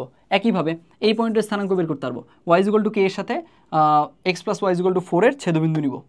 কিন্তু ওইভাবে করে আসলে কাজটা বেশ লেন্দি হবে, প্লাস এখানে তোমাকে ট্রাপিজিয়াম নিয়ে হ্যান্ডেল করতে হচ্ছে, একটু ঝামেলার কাজটা, তাই না? ট্রাপিজিয়ামের এরিয়ার সাথে তুলনা করতে হবে স্ট্রেট লাইনের এরিয়া। এই কাজটা সহজে কেমনে করা যায় একটু চিন্তা করো তো, এই কাজটা সহজে কেমনে করা যায় এটা যদি একটু চিন্তা করতে যাও তাহলে আসলে তোমার কেসে একটা জিনিস একটু চিন্তা করো, যে আমরা যখন এরিয়া তুলনা করতেছি, এইটা তুলনা করা সহজ যে একটা ট্রাপিজিয়ামের এরিয়ার সাথে ট্রায়াঙ্গেলের এরিয়া তুলনা করতেছি এটা, নাকি একটা ট্রায়াঙ্গেলের এরিয়ার সাথে আরেকটা ট্রায়াঙ্গেলের এরিয়া তুলনা করতেছি ওইটা বেশি সহজ? অফকোর্স একটা ট্রায়াঙ্গেলের সাথে আরেকটা ট্রায়াঙ্গেলের এরিয়া তুলনা করা বেশি সহজ। তো আমরা এক কাজ করি, এইখানে এই যে এই ডেটাটা, যে এই ত্রিভুজের সাথে এই ত্রিভুজের ক্ষেত্রফল, সরি এই ত্রিভুজের সাথে এই ট্রাপিজিয়ামের ক্ষেত্রফল সমান, এটাকে একটু ম্যানিপুলেট করি। কেমনে দেখো, এখানকার কেসে খেয়াল করো, এইটা আসলে এই যে ক্ষেত্রটা, এটা আসলে এই লাইনটা, এই যে এই লাইনটার সাপেক্ষে দুই পাশে সিমেট্রিক, কারণ দুই পাশে সমান 2 ভাগে বিভক্ত হয়েছে, তাই না? এখানে হলুদটাও সমান 2 ভাগে বিভক্ত হয়েছে, নীলটাও সমান 2 ভাগে বিভক্ত হয়েছে। এখন তুমি আমাকে একটু বলো তো, এইখানে যদি আমরা কি বলতেছিলাম, হলুদটার এরিয়া ইজ ইকুয়াল টু নীলটার এরিয়া, তার মানে আমরা কি বলতে পারি না, হাফ অফ হলুদ is equal to half of নীল, সিম্পল কথা। হলুদের এরিয়া ইজ ইকুয়াল টু নীলের এরিয়া, তার মানে হাফ অফ হলুদের area is equal to half of নীলের এরিয়া, খুব সিম্পল কথা। তাহলে আমরা সিম্পলি এইভাবে বলে দিতে পারি যে এখানে এটা যদি এ হয়, এটা যদি বি হয়, এটা যদি সি হয়, এটা যদি ডি, এটা যদি ই হয়, আহা এটা যদি ই হয়, তাহলে ই এর কেসে ইটাকে একটু আমরা ডিফারেন্টলি লিখি, এইখানে ই আছে থাকলো।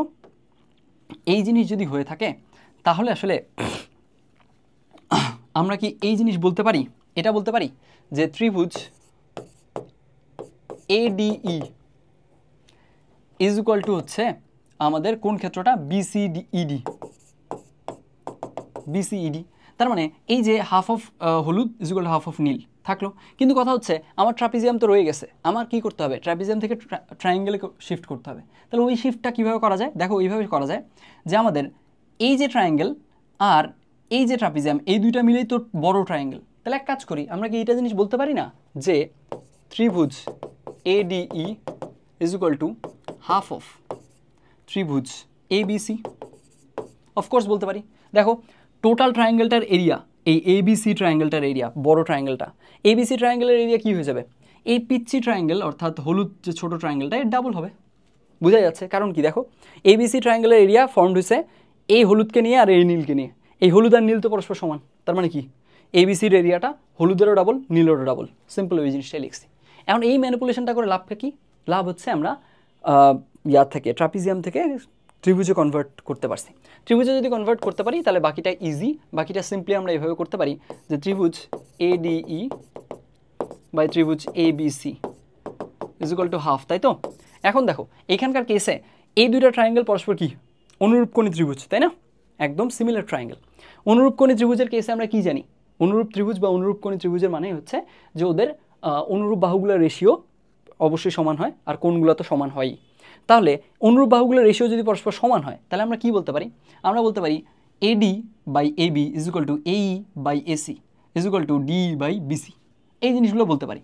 এখন আমাদের এই যে অনুরূপ কোণী ত্রিভুজের এদের ক্ষেত্রফলের রেশিওর কেসে একটা খুব দারুণ প্রপার্টি আছে, যে জিনিসটা আমরা 9 10-এ পড়ে আসছি। সেটা হচ্ছে দুইটা অনুরূপ কোণী ত্রিভুজ, আমি একটু লিখে দেখাই। দুইটা অনুরূপ কোণী ত্রিভুজ মনে করো ABC আর DEF, এদের কেসে তুমি যদি এদের এরিয়ার রেশিও নাও তাহলে আসলে হবে কি জানো?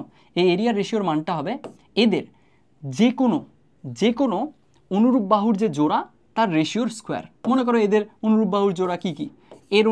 এর হচ্ছে একটা বাহু AB, তার সাথে অনুরূপ হচ্ছে DE। তাহলে কি লিখতে পারবো আমি লিখতে পারবো AB বাই DE এর উপরে স্কোয়ার হচ্ছে এদের ক্ষেত্রফলের অনুপাতটা। বুঝা গেছে? এই জিনিসটা লেখা যায়। এই জিনিসটা যদি লেখা যায় তাহলে ডিরেক্ট আমরা এখানে লিখে দিব। আমরা কি লিখতে পারবো? AE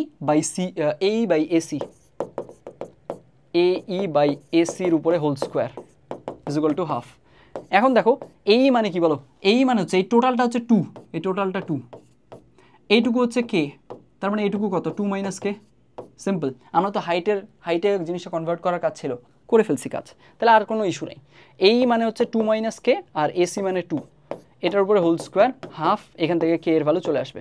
K এর ভ্যালু চলে আসার কেসে K এর ভ্যালু মনে হয় 2 ± √2 আসে, তাই না? দেখো তো একটু আমরা দেখি। 2 1 - K বাই 2 হোল স্কোয়ার 1/√2। তাহলে এখান থেকে 2 যদি গুণ হয়ে যায় তাহলে √2 K, তার মানে হচ্ছে 2 - K ± 1/√2, 1 - K by 2, 1 - K by 2, 1 - K by 2 মানে হচ্ছে ±1/√2। তাহলে এটা যদি এই পাশে আসি 1 ± 1/√2 ইজ ইকুয়াল টু হচ্ছে K বাই 2। তার মানে আমাদের K বাই 2 যদি আমরা গুণ করে দিই তাহলে আসলে 2 ± √2 আসে। আচ্ছা, তাহলে K এর কেসে আসতেছে হয় 2 +√2 না হয় 2 - √2, কোনটা হবে? বুঝাই যাচ্ছে 2 - √2 হবে, কারণ দেখো K এর যে রেঞ্জটা এটা কি বুঝাই যাচ্ছে যে 2 +√2 মানে কি? এইটুকুই 2 +√2 তো আরও উপরে চলে যাবে। তাহলে y = কি রেখাটা কি এখানে হবে? মোটেও না। y = কি রেখাটা নিচে হবে, তার মানে K এর মানটা 2 এর থেকে কম হতে হবে, 0 থেকে বেশি হতে হবে। তাহলে 2 - √2 হবে। এখান থেকে কারেক্ট আনসার হচ্ছে 2 - √2। এইভাবে করে আমার একটু এক্সপ্লেন করতে টাইম বেশি লাগলো। এটার উপরে ইন্ডিভিজুয়াল একটা ভিডিও বানানো আছে আমার চ্যানেলে, চাইলে ওটাও দেখে আসতে পারো, ওখানে ধীরে সুস্থে বলা আছে। এইখানকার কেসে আমাদের মূলত এই ম্যানিপুলেশনটা আমাদের ক্যালকুলেশনটাকে হেকটিক বানায় না, বুঝছি? আমরা যদি এই ট্রায়াঙ্গেলে কনভার্ট করে নিই তখন আসলে আমাদের ক্যালকুলেশনটা আর হেকটিক হয় না, আমাদের মনে হয় না যে আমরা ক্লুলেসলি আগাচ্ছি, এই জিনিসটা আর তখন হবে না এই কাজটা করলে। ওকে, আই হোপ এই জিনিসটা বুঝছি। আচ্ছা, এইখানকার কেসে যদি কারো এই জিনিসটা জানা না থাকে তাও আসলে সে সলভ করতে পারবে। এই যে রেশিওর ব্যাপারটা যদি নাও জানে তাও আসলে সে সলভ করতে পারবে। কিভাবে দেখো, ত্রিভুজ ADC তার মানে কি বলো? হাফ ইন্টু হচ্ছে বেস ইন্টু হাইট, তার মানে হচ্ছে হাফ ইন্টু DE ইন্টু হচ্ছে AE। আর ত্রিভুজ কি ABC মানে হচ্ছে হাফ ইন্টু আবারও base into height BC into AC। এখন দেখো এখানকার কেসে হাফ তো ক্যান্সেল হয়ে গেল, রেশিও যেহেতু ক্যান্সেল হয়ে গেল, DE বাই BC মানেই তো AE বাই AC, সিম্পল। তাহলে আবারও ঘুরে ফিরে ওইটাই আসলো, AE বাই AC এর উপরে হোল স্কোয়ার। বুঝছো কথা? DE বাই BC মানে কি? AE বাই AC না? অনুরূপ কোণী ত্রিভুজ না? আগেই বলছিলাম অনুরূপ কোণী ত্রিভুজ মানে কি? অনুরূপ বাহুগুলোর দৈর্ঘ্যের অনুপাতটা পরস্পর সমান। ওই তো এখান থেকে তাহলে এটা আসলো 1/2 হাফ। এখান থেকে ঘুরে ফিরে একই জিনিস আসবে, একদম সেম জিনিস বাকিটা। আমি মূলত ওই সূত্রটার প্রতিপাদনই করে দিলাম এক প্রকার, এই আর কি। এই ছিল আমাদের কোয়েশ্চেনগুলোর সলিউশন। আমি একটু তাড়াহুড়া করার চেষ্টা করছি, তাও মনে হয় অনেক কথা বলে ফেলছি, কত সময় চলে গেছে আমি জানি না। এখন তাহলে এইবার আমাদের কাজ কি? এইবার আমাদের যেহেতু প্রবলেমগুলো নিয়ে সবগুলো নিয়ে আমাদের কথাবার্তা শেষ, প্রবলেম শেষ, আর প্রবলেম নাই এইখানে। এই যে 94-95 সেশন থেকে একদম 24-25 সেশন যদি আমরা চিন্তা করি বা 23-24 যদি চিন্তা করি তাহলে আসলে 17টা রিটেন কোয়েশ্চেন ছিল। 17টা রিটেন কোয়েশ্চেন ছিল একদম কোর সরলরেখার, আমরা মোটামুটি বলতে পারি। আরেকটা কোয়েশ্চেন ছিল 17-18 সেশনে, ওইটা সরলরেখা চ্যাপ্টারেও থাকে, বৃত্ততেও থাকে, তো আমি এটা মেইনলি বৃত্তর চ্যাপ্টারেই ইনক্লুড করছি। এখন এই যে 17-18টা কোয়েশ্চেন, এইগুলোর ম্যানারটা বুঝে আমাদেরকে চেক করতে হবে যে এইগুলো যাতে আমরা কি পারি, তো অবশ্যই সাথে সময়ের মাঝে পারি। আমাদের অবশ্যই এই টাইপের জিনিসপত্র ক্লিয়ার রাখতে হবে। এই ধরনের যত কোয়েশ্চেন আছে সেগুলো আমাদের পারার সক্ষমতা থাকতে হবে, প্লাস প্রথমে সক্ষমতা থাকতে হবে, তারপরে সময়ের মাঝে সক্ষমতা থাকতে হবে, অর্থাৎ আমরা টাইমটার দিকেও যাতে খেয়াল রাখতে পারি। এইবারে আমরা এমন কিছু কয়েকটা পয়েন্ট নিয়ে আলোচনা করব যেগুলো আমাদের এই সরলরেখা সংক্রান্ত ব্যাপারগুলোর উপরে একটু প্রবলেম সলভিং ফ্লুইডিটিটা আমাদের বাড়াবে, আমাদেরকে আরও সুইফট করবে প্রবলেম সলভিং।